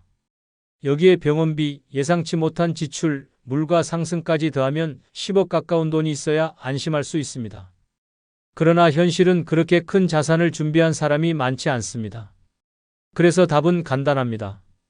매달 연금처럼 생활비가 일정하게 확보되기만 하면 그 자체가 평생의 안전망이 됩니다. 바로 그렇기 때문에 노는 게 답입니다. 놀면서 웃고 움직이고 새로운 것을 경험하는 순간만이 그 무서운 계산기를 잠시 꺼버릴 수 있습니다. 노는 건 단순한 유흥이 아니라 남은 인생을 지켜주는 생존 기술입니다. 지금껏 살아온 날들을 후회하지 않으려면, 앞으로의 날들을 무겁게 만들지 않으려면 60세 이후에는 잘 노는 사람이 결국 승자가 됩니다. 이 영상 끝까지 보시면 왜 노는 게 최고의 행복인지 뼈저리게 깨닫게 될 것입니다. 구독, 좋아요, 알림 설정 누르시면 시작하겠습니다. 다 부질없다. 60세 이후엔 노는 게 최고인 이유는 일하다 얻은 훈장은 무덤에선 휴지 조각이 되기 때문입니다. 강원도 원주에 살던 73세 오상규 씨는 평생 철도공사에서 일하며 근면 성실의 대명사로 불렸습니다. 국토발전 공로로 표창장을 받았고 정년퇴직 때는 많은 사람이 박수 속에 떠밀려 나왔습니다. 거실 장식장엔 각종 훈장과 감사패가 빼곡히 놓여 있었고 그는 한동안 그것이 자랑스러웠습니다. 그러나 시간이 지나자 그 훈장들은 먼지에 덮였고 자식들은 거들떠보지도 않았습니다. 아내가 세상을 떠나고 혼자가 된 뒤 그는 매일 그 훈장들을 바라보다가 한숨만 내쉬었습니다. 이게 다 뭐였으나 내가 무덤에 들어가면 다 쓰레기지. 결국 그는 병상에서 홀로 생을 마감했고 장례식장에서 그의 훈장은 아무 의미도 없었습니다. 자식들조차 버릴지 말지 고민하다가 결국 창고 구석에 던져버렸습니다. 이것이 냉혹한 현실입니다. 평생을 갈아 넣어 받은 훈장과 표창은 결국 종이 조각에 불과합니다. 무덤 속에 들어가면 그 훈장은 당신을 따라오지도 않고 당신의 외로움이나 고통을 달래주지도 못합니다. 살아있는 동안 단 하루라도 웃고 즐겼던 시간이 더 값집니다. 사람들과 어울려 소풍 가서 찍은 사진 한 장, 손주와 함께한 놀이공원에서의 웃음소리, 친구와 술잔을 기울이며 나눈 농담이 결국은 훈장보다 100배, 1000배 값진 흔적으로 남습니다. 노년의 비극은 바로 여기에 있습니다. 사람들은 훈장을 인생의 보람이라 착각하지만 정작 본인은 죽음 앞에서 그것이 휴지 조각임을 깨닫습니다. 남들 앞에선 대단해 보였지만 마지막 순간에 자신을 지켜주는 건 웃으며 놀던 기억뿐입니다. 놀지 못한 인생은 화려한 훈장을 품에 안고도 허무하게 사라집니다. 오상규 씨와 달리 은퇴 후 바로 노는 법을 배운 사람도 있습니다. 서울에 사는 68세 장영희 씨는 퇴직 후 각종 위원회 활동이나 명예직 제안들을 거절했습니다. 대신 여행을 다니고 친구들과 자주 만나며 하루하루를 즐겼습니다.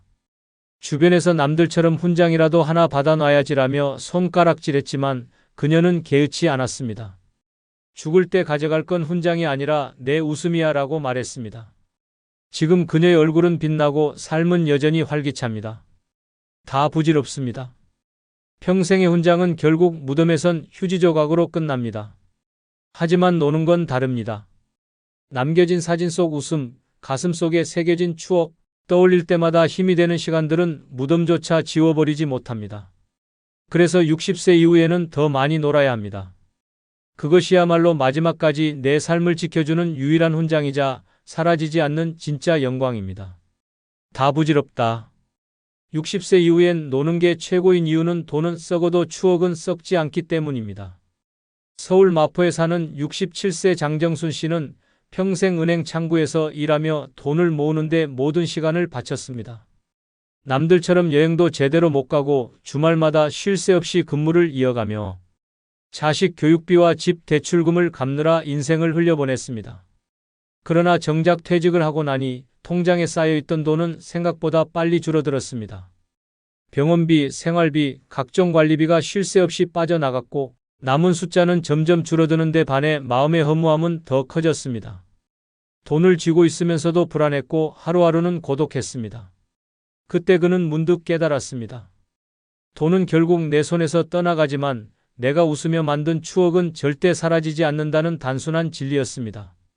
그날 이후 장 씨는 인생을 정반대로 살기 시작했습니다. 매주 동네 공원에서 배드민턴을 치며 웃고 떠들었고 한 달에 한 번은 친구들과 도시락을 챙겨 강변으로 소풍을 나갔습니다. 남들이 보기엔 하찮고 가벼운 일처럼 보였지만 정 씨에겐 그것이 삶의 중심이 되었습니다. 한때는 퇴직금을 더 아껴야 한다며 시장 통닭 한 마리조차 망설였던 사람이었지만 지금은 친구들과 나눠 먹으며 깔깔 웃는 그 시간이 가장 큰 행복이었습니다. 누군가는 그 나이에 노는 게 무슨 의미냐, 돈을 아껴야 한다고 말했지만 정 씨의 얼굴에는 오히려 젊은 날보다 더 환한 미소가 피어났습니다. 돈은 결국 병원비와 세금으로 흘러가지만 친구와 함께 뛰던 공원의 바람, 해질 무렵 강변을 걷던 그 기억은 절대 썩지 않았습니다. 사실 돈은 언제든지 무너질 수 있습니다. 주식은 폭락하고 부동산은 하루아침에 반토막이 납니다. 아무리 꽉 움켜진 재산도 죽음 앞에서는 결국 남의 손에 넘어갑니다. 하지만 60세 이후에 쌓은 웃음과 추억은 병상에서도 외로움 속에서도 나를 지탱해주는 살아있는 재산입니다. 즐겁게 놀며 만든 기억은 은행 잔고보다 오래가고 이자보다 강력한 힘을 발휘합니다. 혼자 있을 때도 떠올리면 미소 짓게 만들고 몸이 아플 때도 마음을 살려내는 약이 됩니다. 그래서 60세 이후에는 돈을 붙잡으려 애쓰는 대신 기회가 있을 때마다 놀고 웃으며 추억을 남기는 것이 최고의 선택입니다. 돈은 썩고 사라지지만 추억은 절대 썩지 않습니다. 결국 마지막 순간까지 우리를 지켜주는 건 숫자가 아니라 내가 웃으며 살았던 그 시간들입니다. 노년을 살아가는 진짜 지혜는 놀며 추억을 쌓는 데 있습니다. 그것이야말로 남은 생을 버티게 하는 단 하나의 힘입니다. 다 부질없다. 60세 이후엔 노는 게 최고인 이유는 노는 게 결국 인생의 마지막 선물이기 때문입니다. 대전에서 사는 72세 최명자 씨는 평생을 오로지 가족을 위해서만 살았습니다. 20살간 넘자마자 남편과 결혼해 생계를 책임졌고 새벽 5시면 분식집 불을 켜고 밤늦게 가게 셔터를 내리며 하루를 마쳤습니다. 여름휴가 한 번, 명절 외출 한 번도 마음 편히 못 해봤습니다. 자식들 학원비, 대학 등록금, 결혼 비용을 마련하느라 본인은 시장에서 파는 옷 한 벌 제대로 사 입지 못했습니다. 그렇게 평생을 모으고 또 모았지만 정작 남은 건 무릎 관절염, 허리 디스크, 그리고 흩어져 사는 자식들 뿐이었습니다. 퇴직 후 첫 몇 달은 막막했습니다. 돈은 남아 있었지만 어디에도 쓸 용기가 없었습니다. 괜히 나갔다 돈이라도 쓰면 불안해졌고 남편과 사별한 빈방은 적막하기만 했습니다. 내가 이 나이에 뭘 즐기겠어, 이제는 아껴야지 하며 하루 종일 TV만 바라보던 그녀의 눈은 점점 어두워졌습니다. 그러던 어느 날 동네 경로당에서 알게 된 친구들이 소풍을 가자며 손을 잡아 끌었습니다. 2만 원만 내면 버스 타고 근교 계곡에 다녀올 수 있다 했습니다.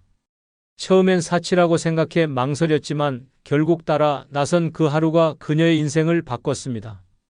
버스 안에서 들려오는 트로트 노래에 사람들이 박수를 치고 누군가는 마이크를 잡아 노래를 부르자 최 씨는 어느새 눈물이 핑 돌았습니다. 내가 이렇게 웃은 게 언제였더라. 계곡에 도착해 맨발을 담그고 친구들과 도시락을 나눠 먹던 순간 그녀는 가슴 깊이 다짐했습니다. 이게 내게 주는 마지막 선물이구나. 이제라도 놀아야겠다. 그날 이후 최 씨의 삶은 달라졌습니다. 주말마다 친구들과 근교 여행을 다니고 평일에는 탁구 동호회에 나가 땀을 흘렸습니다. 하루에 한 번은 꼭 웃겠다는 마음으로 살아가자 우울했던 표정이 사라지고 주변 사람들도 요즘 얼굴이 좋아졌다는 말을 해주었습니다. 최 씨는 말합니다. 돈은 결국 남의 손에 가요. 내가 죽으면 자식들한테 가거나 병원비로 다 빠져나가겠죠. 그런데 내가 놀면서 만든 추억은 아무도 못 가져가요. 그건 내 거예요. 마지막까지 나를 살려주는 건 돈이 아니라 내가 웃으며 만든 기억이에요. 그녀는 지금도 사진첩을 꺼내 친구들과 갔던 여행 사진을 보며 말합니다. 이 한 장이 통장 잔고보다 훨씬 값진 거야. 돈은 숫자일 뿐이지만 이 순간은 영원히 내 가슴에 남아 있거든. 노년을 무너뜨리는 건 돈이 부족해서가 아닙니다. 마음속에 웃었던 흔적이 스스로에게 준 선물이 하나도 남아있지 않을 때가 진짜 비극입니다. 하루하루가 고통으로만 채워지고 병원 진료 카드만 쌓여갈 때 삶은 끝없는 무덤 속으로 추락합니다. 그러나 놀며 남긴 추억이 있는 사람은 다릅니다. 돈이 줄어들어도 마음은 풍요롭고 외로움이 찾아와도 웃었던 순간이 방패가 되어줍니다. 최명자 씨는 요즘 이렇게 말합니다. 내 인생에서 가장 잘한 건 늦게라도 놀기 시작한 거예요. 그게 없었다면 나는 벌써 무너졌을 거예요. 그런데 지금은 내일을 기다리면서 살아요. 또 무슨 즐거운 일이 있을까, 누구랑 웃을 수 있을까 기대하면서 하루를 버팁니다. 젊었을 때는 몰랐던 진실을 이제야 절실히 깨달은 것입니다. 돈은 썩고 사라지지만 놀며 만든 추억은 절대 썩지 않습니다. 그리고 그 추억이야말로 마지막까지 자신을 지탱해주는 인생의 최후 선물입니다. 그러니 60세 이후에는 돈을 움켜쥐느라 떨며 살지 말고 마음껏 놀며 삶을 선물처럼 받아들여야 합니다. 그것이 노년을 후회 없이 살아가는 단 하나의 길입니다. 다 부질없다. 60세 이후엔 노는 게 최고인 이유는 평생 일만 하다 관 속에 들어가는 꼴은 비참하기 때문입니다. 전북 군산에 살던 74세 박동수 씨는 젊었을 때부터 가족을 먹여 살리겠다는 일념으로 공장과 건설 현장을 전전하며 쉼없이 일했습니다. 명절에도 현장에 나가 돈을 벌었고 자식들 등록금과 결혼 비용까지 모두 감당했습니다. 하지만 막상 은퇴를 앞두고도 그는 일을 멈추지 않았습니다. 조금만 더 모아야 한다. 아직은 쉴 수 없다는 말이 그의 입버릇이었습니다.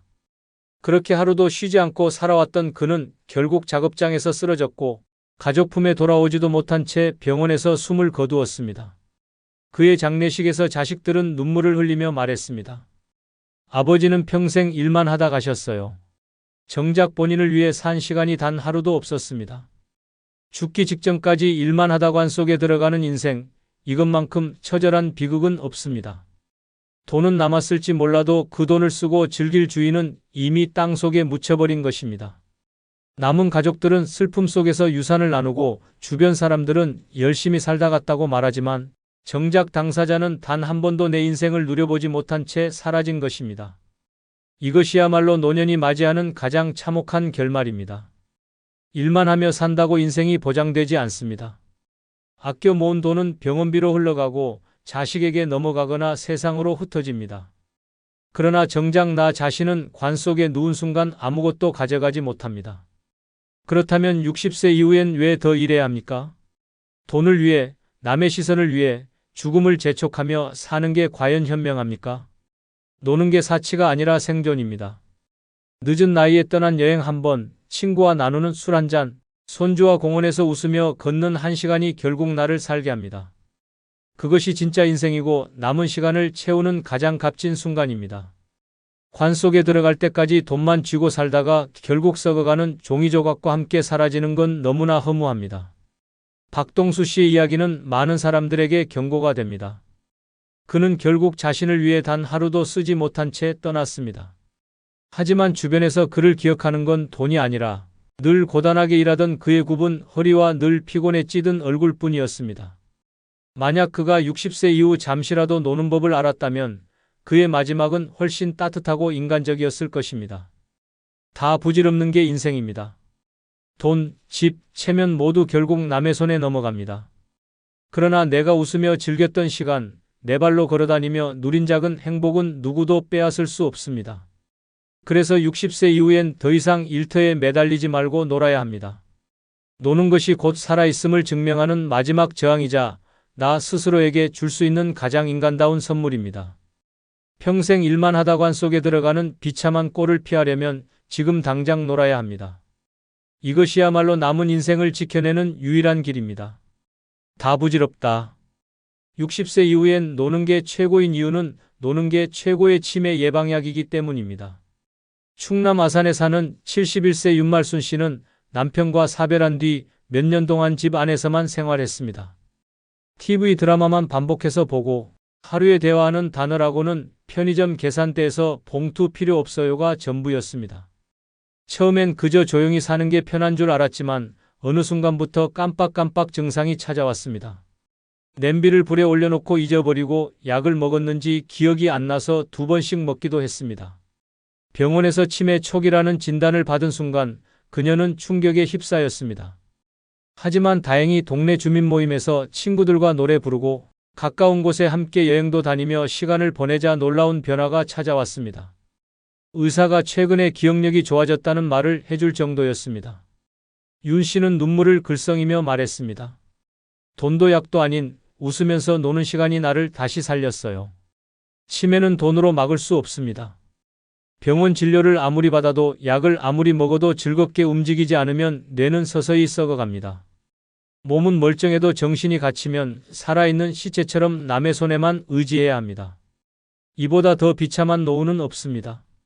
하지만 놀면 다릅니다. 웃고 떠드는 순간 뇌세포는 깨어납니다. 손을 움직이고 발을 내딛고 새로운 대화를 나누는 순간 뇌는 다시 활발히 살아납니다. 노는 게 곧 최고의 치매 예방약인 이유입니다. 노는 시간은 결코 헛된 시간이 아닙니다. 바둑 한 판 두면서 머리를 굴리고 여행지에서 새로운 길을 찾아다니며 호기심을 자극하고 친구와 수다를 떨며 기억을 끌어내는 모든 순간이 뇌를 자극하는 강력한 약입니다. 약국에서 파는 알약보다 의사가 처방하는 주사보다 함께 웃고 즐기는 순간이 훨씬 더 강력합니다. 윤말순 씨는 지금도 말합니다. 나는 약으로 산 게 아니에요. 놀면서 다시 살아난 거예요. 웃을 때마다 내 머리가 맑아지는 게 느껴져요. 그녀의 삶은 분명 달라졌습니다. 치매라는 어둠 속에서 빠져나와 다시 일상 속 작은 행복을 누리고 있습니다. 다 부질없습니다. 돈은 흩어지고 건강도 언젠간 무너집니다. 하지만 놀며 웃는 시간은 뇌를 지켜주고 정신을 끝까지 살아있게 합니다. 60세 이후에 더 놀아야 하는 이유가 바로 여기에 있습니다. 노는 게 최고의 치매 예방약이자 마지막까지 나를 나답게 지켜주는 유일한 해독제입니다. 다 부질없다. 60세 이후엔 노는 게 최고인 이유는 남들 불행할 때 웃는 게 진짜 승리이기 때문입니다. 인천에 사는 69세 이정호 씨는 한때 누구보다 성실하게 살아온 사람입니다. 남보다 더 일찍 출근하고 남보다 늦게 퇴근하며 돈을 모으고 자식들을 키워냈습니다. 그런데 은퇴 후 그가 본 건 잔인한 현실이었습니다. 오랜 직장 동료들은 연금이 부족해 하루 벌어 하루를 연명했고 친구들은 자식 문제와 병원비로 얼굴이 늘 어두웠습니다. 모임에 나가면 한숨과 푸념만 가득했습니다. 그러나 이 씨는 달랐습니다. 그는 일찌감치 돈보다 웃음을 선택했고 60세 이후에는 일하지 않고 놀며 살기로 했습니다. 친구들이 너 돈 다 쓰면 어쩌려고 그러냐라고 혀를 찼지만 그는 대답했습니다. 내가 오늘 웃었으면 그게 이긴 거야. 그리고 놀라운 일이 벌어졌습니다. 함께 일하던 동료들은 집안 문제로 병원과 법원을 오가며 초라하게 늙어가고 있을 때 이 씨는 매일 아침 낚시를 나가고 친구들과 여행을 다니며 웃음으로 하루를 채웠습니다. 10년이 지나자 차이가 극명하게 드러났습니다. 그는 얼굴이 환했고 여전히 웃음소리를 냈습니다. 반대로 남들 대부분은 병원 대기실에 줄을 서고 자식 문제로 마음이 찢기며 고통에 시달리고 있었습니다. 이 씨는 마음속으로 이렇게 중얼거렸습니다. 남들이 무너질 때 내가 웃고 있으면 그게 진짜 승리지. 나는 이겼다. 노년의 진짜 승부는 돈이나 지위가 아닙니다. 그건 이미 젊을 때 끝난 게임입니다. 남보다 오래 살고 남보다 많이 쌓는 게 승리가 아니라 남들이 한숨 쉴 때 웃고 남들이 주저앉을 때 즐겁게 노는 사람이 결국 승리자입니다. 돈만 움켜쥔 사람은 병원비로 다 쏟아내고 체면에 매달린 사람은 무너질 때 더 큰 수치를 당합니다. 하지만 놀며 웃는 사람은 다릅니다.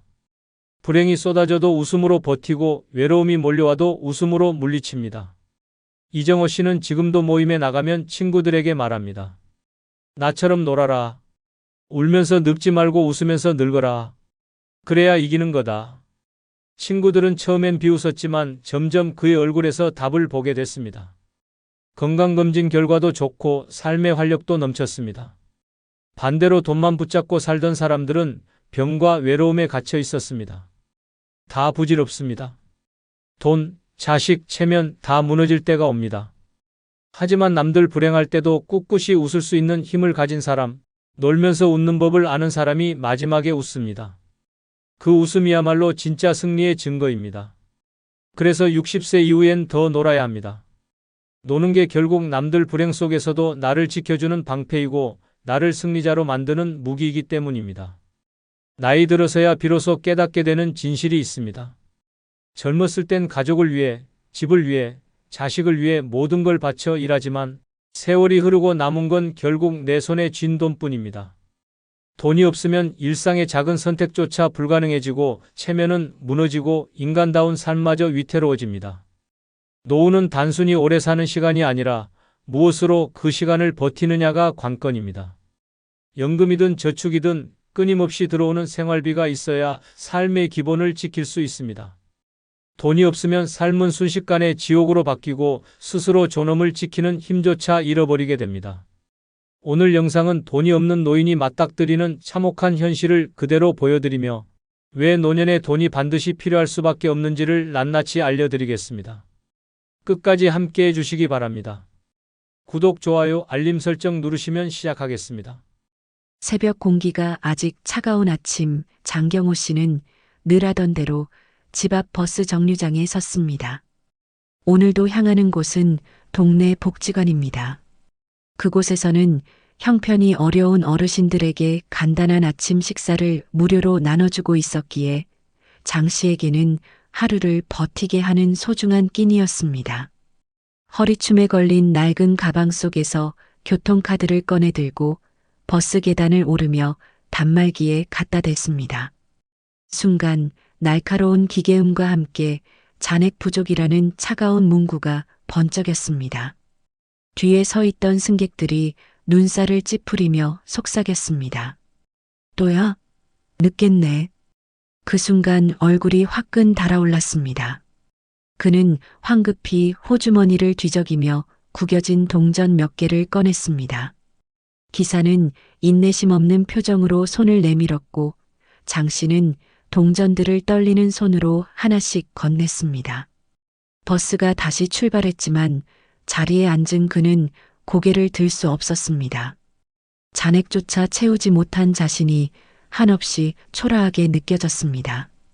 그의 머릿속을 스쳤던 건 돈 없다는 건 단순히 가난한 게 아니라 움직임조차 자유롭지 못한 거구나라는 뼈아픈 깨달음이었습니다. 버스 안창 밖으로 스쳐 지나가는 사람들은 모두 자신보다 당당해 보였습니다. 어떤 이는 스마트폰을 보며 웃고 어떤 이는 손주와 통화하며 행복한 목소리를 내고 있었습니다. 그러나 그는 버스비 동전조차 버거운 사람으로 앉아 있었습니다. 예전 젊었을 땐 이런 굴욕이 있을 거라 상상도 하지 못했습니다. 건설 현장에서 몸이 부서져라 일하던 시절엔 하루 일당으로 지갑이 두둑했고 집안의 가장으로서 아이들에게 용돈도 쥐어줄 수 있었습니다. 하지만 이제는 달라졌습니다. 몸은 약해지고 수입은 끊겼으며 남은 건 매달 겨우 받는 지원금뿐입니다. 그 돈으로는 생활비와 약값만 해도 빠듯합니다. 버스비 충전은 늘 다음 달로 미뤄야 하는 일이 되어버렸습니다. 정류장을 떠나며 그가 마음속으로 다짐한 건 단순했습니다. 다시는 이런 모욕을 겪지 말자. 하지만 그는 잘 알고 있었습니다. 다음 달, 다다음 달에도 똑같은 일이 반복될 거라는 것을. 돈 없는 노인의 하루는 이렇게 사소한 순간조차 존엄을 앗아가 버립니다. 버스카드 앞에서 멈춰선 그 몇 초가 한 사람의 삶을 완전히 무너뜨릴 만큼 깊은 상처로 남는다는 걸. 그는 그날 또 한 번 절실히 깨달았습니다. 점심 무렵 장경호 씨는 허기를 달래기 위해 동네 재래시장을 향했습니다. 시장 골목은 늘 북적였고 상인들의 목소리가 여기저기서 터져나왔습니다. 오늘 무배추 좋아요. 싸게 드려요. 손님을 부르는 소리에 장 씨의 발걸음은 자꾸 멈췄습니다. 그러나 그는 쉽게 지갑을 열지 못했습니다. 호주머니에는 1,000원짜리 몇 장이 전부였기 때문입니다. 그는 채소 가게 앞에서 한참을 서 있었습니다. 상인이 다가와 아버님, 뭐 찾으세요? 하고 물었지만 대답이 쉽게 나오지 않았습니다. 사야 하나, 그냥 갈까? 갈등하는 그 순간 상인의 눈빛은 살 거냐, 말 거냐 묻는 듯 날카롭게 느껴졌습니다. 결국 그는 어색하게 웃으며 그냥 구경 좀 했습니다라고 말하고 발길을 돌렸습니다. 집에 돌아와 밥상을 차리려다 그는 냉장고를 열었습니다. 김치통은 바닥을 보였고 남은 건 간장 한 병뿐이었습니다. 쌀밥 위에 간장을 몇 방울 떨어뜨려 비벼 먹으며 스스로에게 위로하듯 중얼거렸습니다. 이 정도면 괜찮아. 그래도 배는 채웠잖아. 그러나 씁쓸한 간장 향이 입안에 번질수록 그 위로는 공허하게만 울렸습니다. 시장 사람들의 활기와 웃음소리가 아직 귀에 맴돌았습니다. 손자 손을 잡고 즐겁게 장을 보는 가족, 고기를 한아름 사는 중년 부부, 푸짐하게 채소를 담는 이웃의 모습은 오히려 그의 빈 주머니를 더 선명하게 드러냈습니다.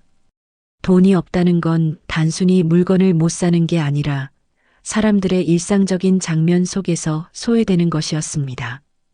예전에는 아내와 함께 시장에 가면 손 가득 봉지를 들고 웃으며 돌아오던 기억이 있었습니다. 사소한 반찬거리를 고르며 아이들 입맛을 챙기던 그 시절, 그는 가장으로서의 자부심이 있었습니다. 그러나 이제는 달라졌습니다. 물건을 들고 돌아오는 손은 비었고 그 대신 마음만 무겁게 짓눌렸습니다. 그날 저녁 장 씨는 간장밥 위에 물을 부어 대충 죽을 쑤었습니다. 숟가락질을 하면서도 떠오른 건 시장에서 느낀 시선이었습니다. 돈 없는 노인의 눈에는 세상이 전부 자신을 향해 묻고 있었습니다. 넌 왜 아무것도 못 사니? 그 시선은 칼날처럼 깊숙이 파고들어 자존심을 흔들었습니다. 장경호 씨의 집은 지은 지 40년이 넘은 단층 슬레이트 지붕집입니다.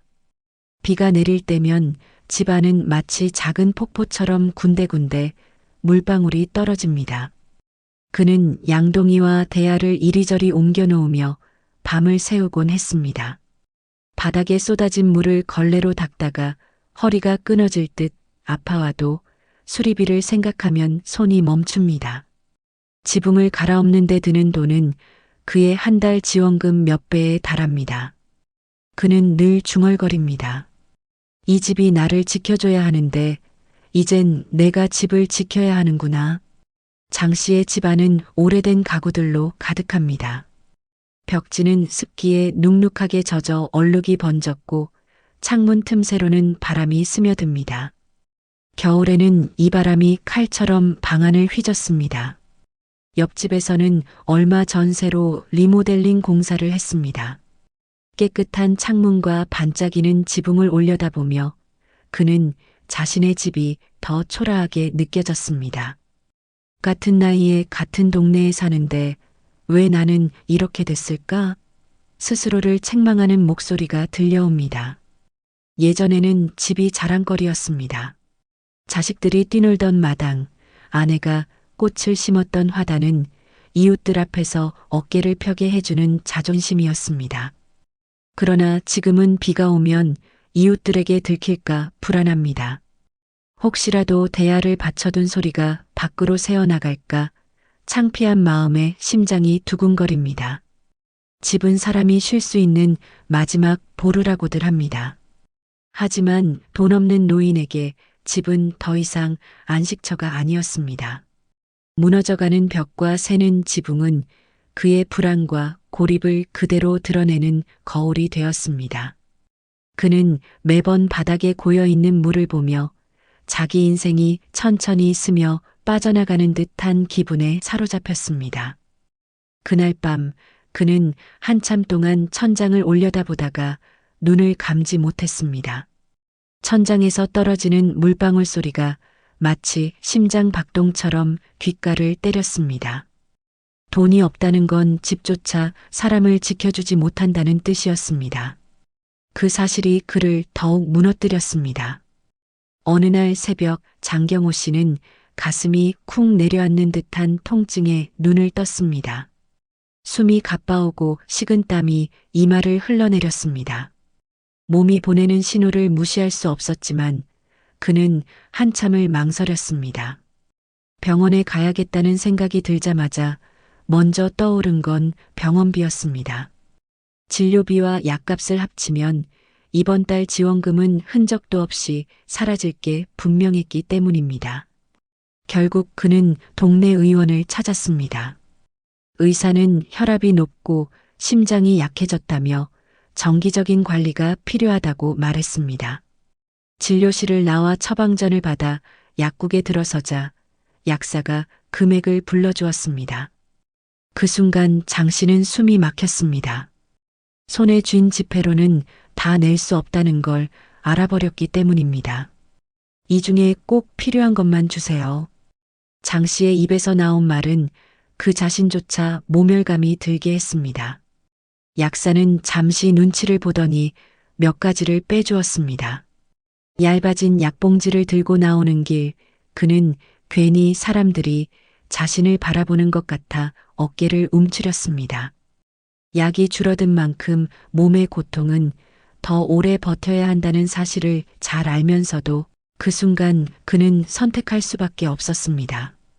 병원 앞 자판기에서 커피를 뽑아 마시고 싶었지만 손이 주머니를 더듬다 말았습니다. 1,000원짜리 한 장은 다음번 진료를 위해 아껴둬야 했습니다. 결국 그는 목이 바짝 마른 채 집으로 발걸음을 돌렸습니다. 돌아오는 길 지나가는 사람들이 들고 있는 커피 향이 코끝에 스며들 때마다 씁쓸함이 더해졌습니다. 집에 돌아와 약봉지를 식탁에 올려두고 한참을 바라봤습니다. 돈이 없다는 건 몸이 아파도 선택을 해야 한다는 거구나. 그는 그렇게 중얼거렸습니다. 치료가 아닌 버팀, 회복이 아닌 체념. 돈 없는 노인의 삶은 병 앞에서조차 존엄을 허락하지 않았습니다. 그리고 그 순간 그는 다시 한번 깨달았습니다. 가난은 단순히 주머니를 비우는 게 아니라 생명을 조금씩 갉아먹는다는 사실을. 며칠 전 장경호 씨는 오래된 직장 동료들의 모임에 나갔습니다. 몇 달에 한 번씩 모이는 자리라 오랜만에 얼굴을 보고 싶다는 마음도 있었지만 한편으로는 회비가 부담되어 끝까지 망설였습니다. 결국 그는 주머니에 접어둔 10,000원짜리 2장을 꼭 쥔 채 모임 장소로 향했습니다. 식당 안은 환한 웃음소리로 가득했습니다. 한때 같이 일했던 사람들이 서로의 근황을 나누며 즐겁게 술잔을 기울이고 있었습니다. 누군가는 손주 자랑을 했습니다. 우리 손녀 이번에 유학 갔어. 사진 좀 볼래? 또 다른 이는 여행 사진을 꺼내며 이야기했습니다. 지난달에 제주도 다녀왔는데 바람이 정말 좋더라고. 대화가 오가는 사이 장 씨는 숟가락만 만지작거리며 자리를 지켰습니다. 음식은 풍성하게 차려졌지만 그는 젓가락을 제대로 들지 못했습니다. 마음속으로 계산기를 두드리느라 손이 움직이지 않았습니다. 이거 다 먹고 회비는 얼마나 낼까? 10,000원으로 될까? 부족하면 어쩌지? 웃으며 고기를 집어주는 동료에게 그는 괜히 손사래를 치며 말했습니다. 아, 난 괜찮아. 그냥 조금만 먹을게. 속은 허기졌지만 체면 때문에 끝내 손을 뻗지 못했습니다. 대화 속에 끼어드는 것도 쉽지 않았습니다. 모두가 집, 자식, 손주, 여행 이야기로 한창일 때 그는 꺼낼 말이 없었습니다. 나도 예전에 저런 얘기 했었지. 애들 대학 입학 얘기, 집장만 얘기. 하지만 지금은 아무것도 내세울 게 없었습니다. 침묵 속에서 그는 점점 작아지는 기분을 느꼈습니다. 자리가 끝나갈 무렵 총무가 회비를 거두었습니다. 그는 떨리는 손으로 준비해간 10,000원 2장을 내밀었습니다. 순간 총무가 말했습니다.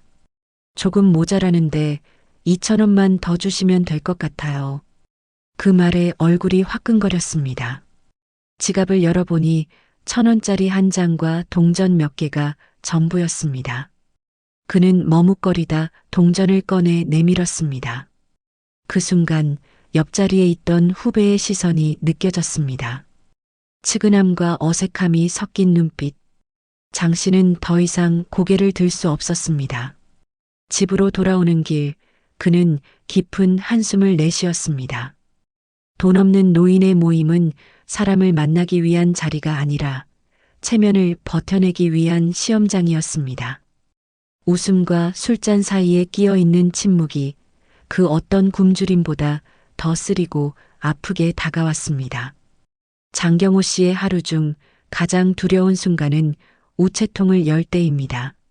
색바랜 광고지 사이로 끼어 있는 흰색 고지서 봉투가 그의 심장을 철렁 내려앉게 합니다. 전기, 수도, 가스 요금이 적힌 종이는 그에게 청구서가 아니라 판결문처럼 느껴졌습니다.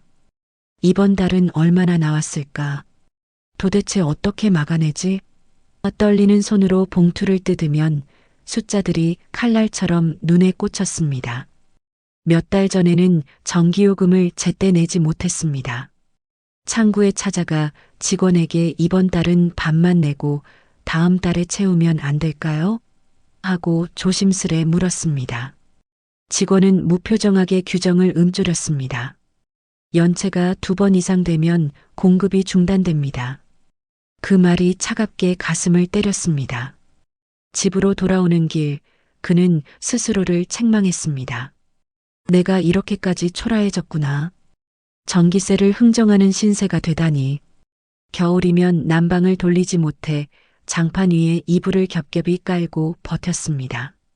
손끝이 시려워 장판 위에 얹어두곤 했지만 고지서만 생각하면 도무지 보일러 스위치를 켤 수가 없었습니다. 여름이면 상황은 또 달랐습니다.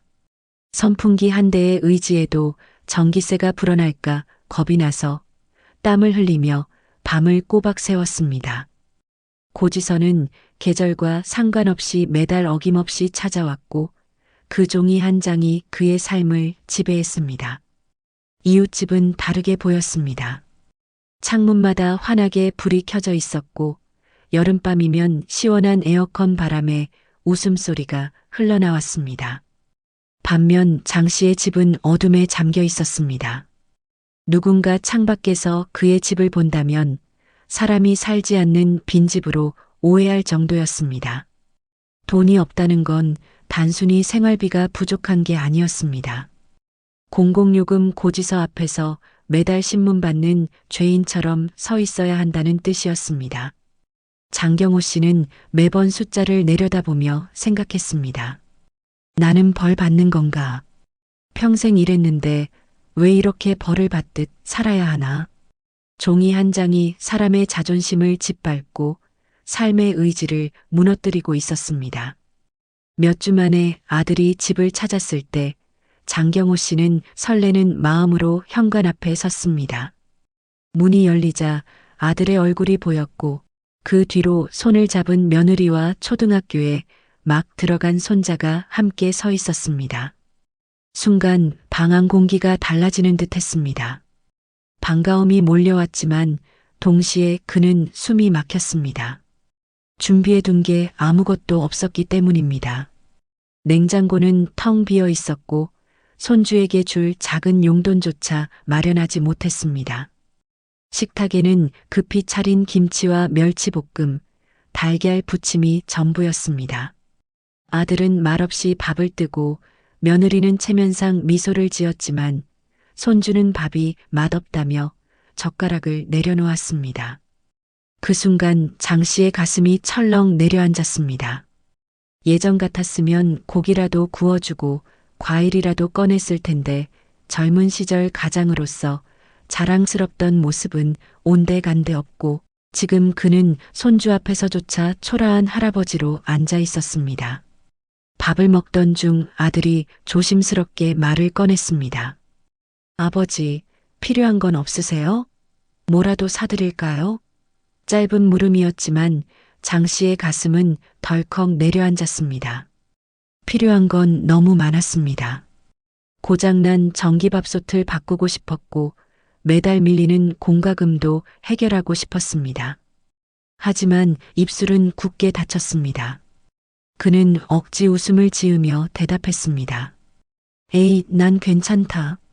아무 문제 없어. 아직은 내가 버틸 수 있어. 그 말이 끝나는 순간 마음 한구석이 무너져 내렸습니다. 식사가 끝난 뒤 아들은 잠시 망설이다가 흰 봉투를 내밀었습니다. 아버지, 이거 조금 보태 쓰세요. 우리가 여유는 없지만. 그러나 장 씨는 손사래를 치며 밀어냈습니다. 됐다. 나 그렇게 비참하지 않다. 목소리는 단호했지만 손끝은 떨렸습니다. 사실 그 돈이 간절히 필요했습니다. 하지만 자식에게 의지하는 순간 자신이 짐이 되는 듯한 두려움이 엄습했습니다. 체면을 잃는 순간 자신이 더 초라해질 것 같았습니다. 아들은 더 말하지 않았습니다.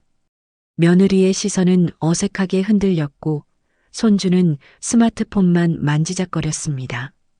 그 침묵이 장 씨를 더욱 작아지게 만들었습니다. 잠시 후 가족이 돌아가고 집안은 다시 적막에 잠겼습니다.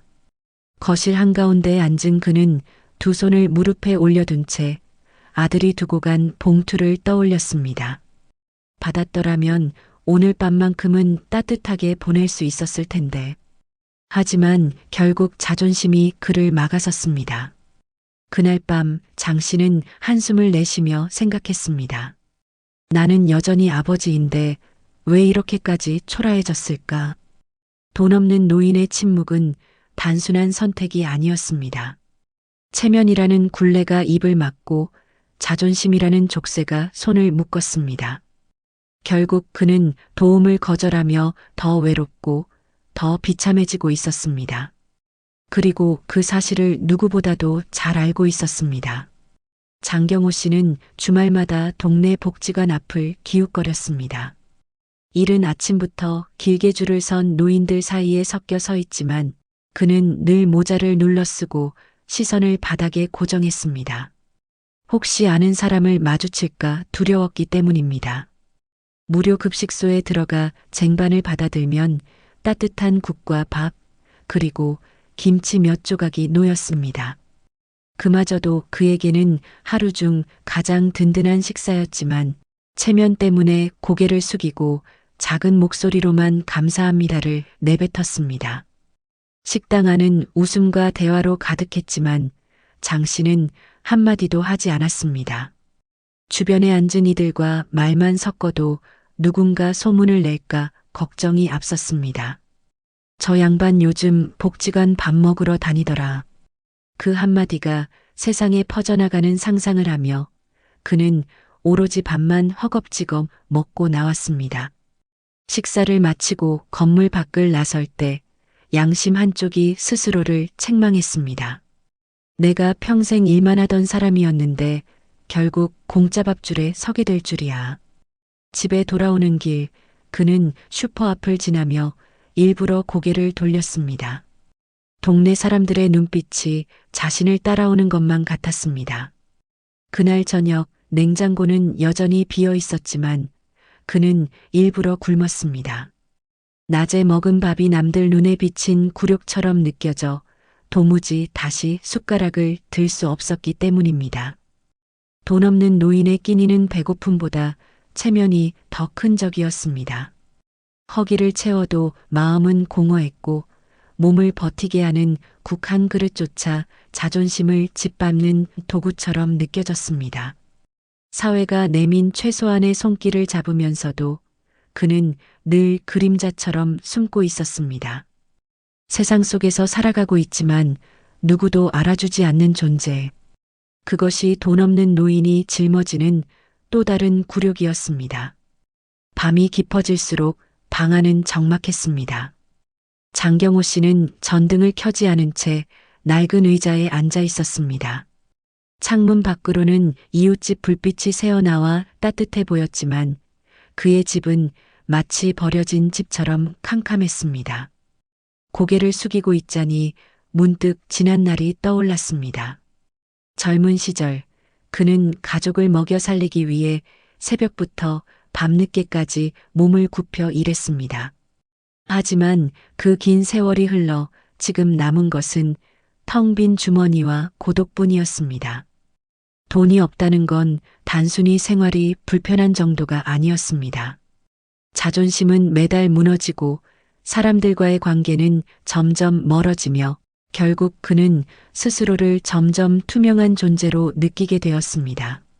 사회에서 잊혀지고 가족에게조차 짐이 될까 두려워하며 숨죽여 살아가는 나날들. 그 안에서 그는 늘 자문했습니다. 내가 왜 이렇게까지 살아야 하나? 어느 날은 이웃의 장례식장에 들렀습니다. 영정 사진을 바라보며 그는 알 수 없는 서늘함에 휩싸였습니다. 저분은 얼마나 받으며 버텼을까? 마지막까지 돈 때문에 힘들었을까? 죽음 앞에서도 떠오르는 것은 결국 돈이었습니다. 그 순간 그는 스스로가 싫어졌습니다. 하지만 곧 깨달았습니다. 돈 없는 노후는 그만큼 잔인하다는 것을. 마지막 순간조차 인간의 존엄을 빼앗아 가기 때문이었습니다. 그럼에도 불구하고 그를 붙잡아주는 건 단 한 가지였습니다.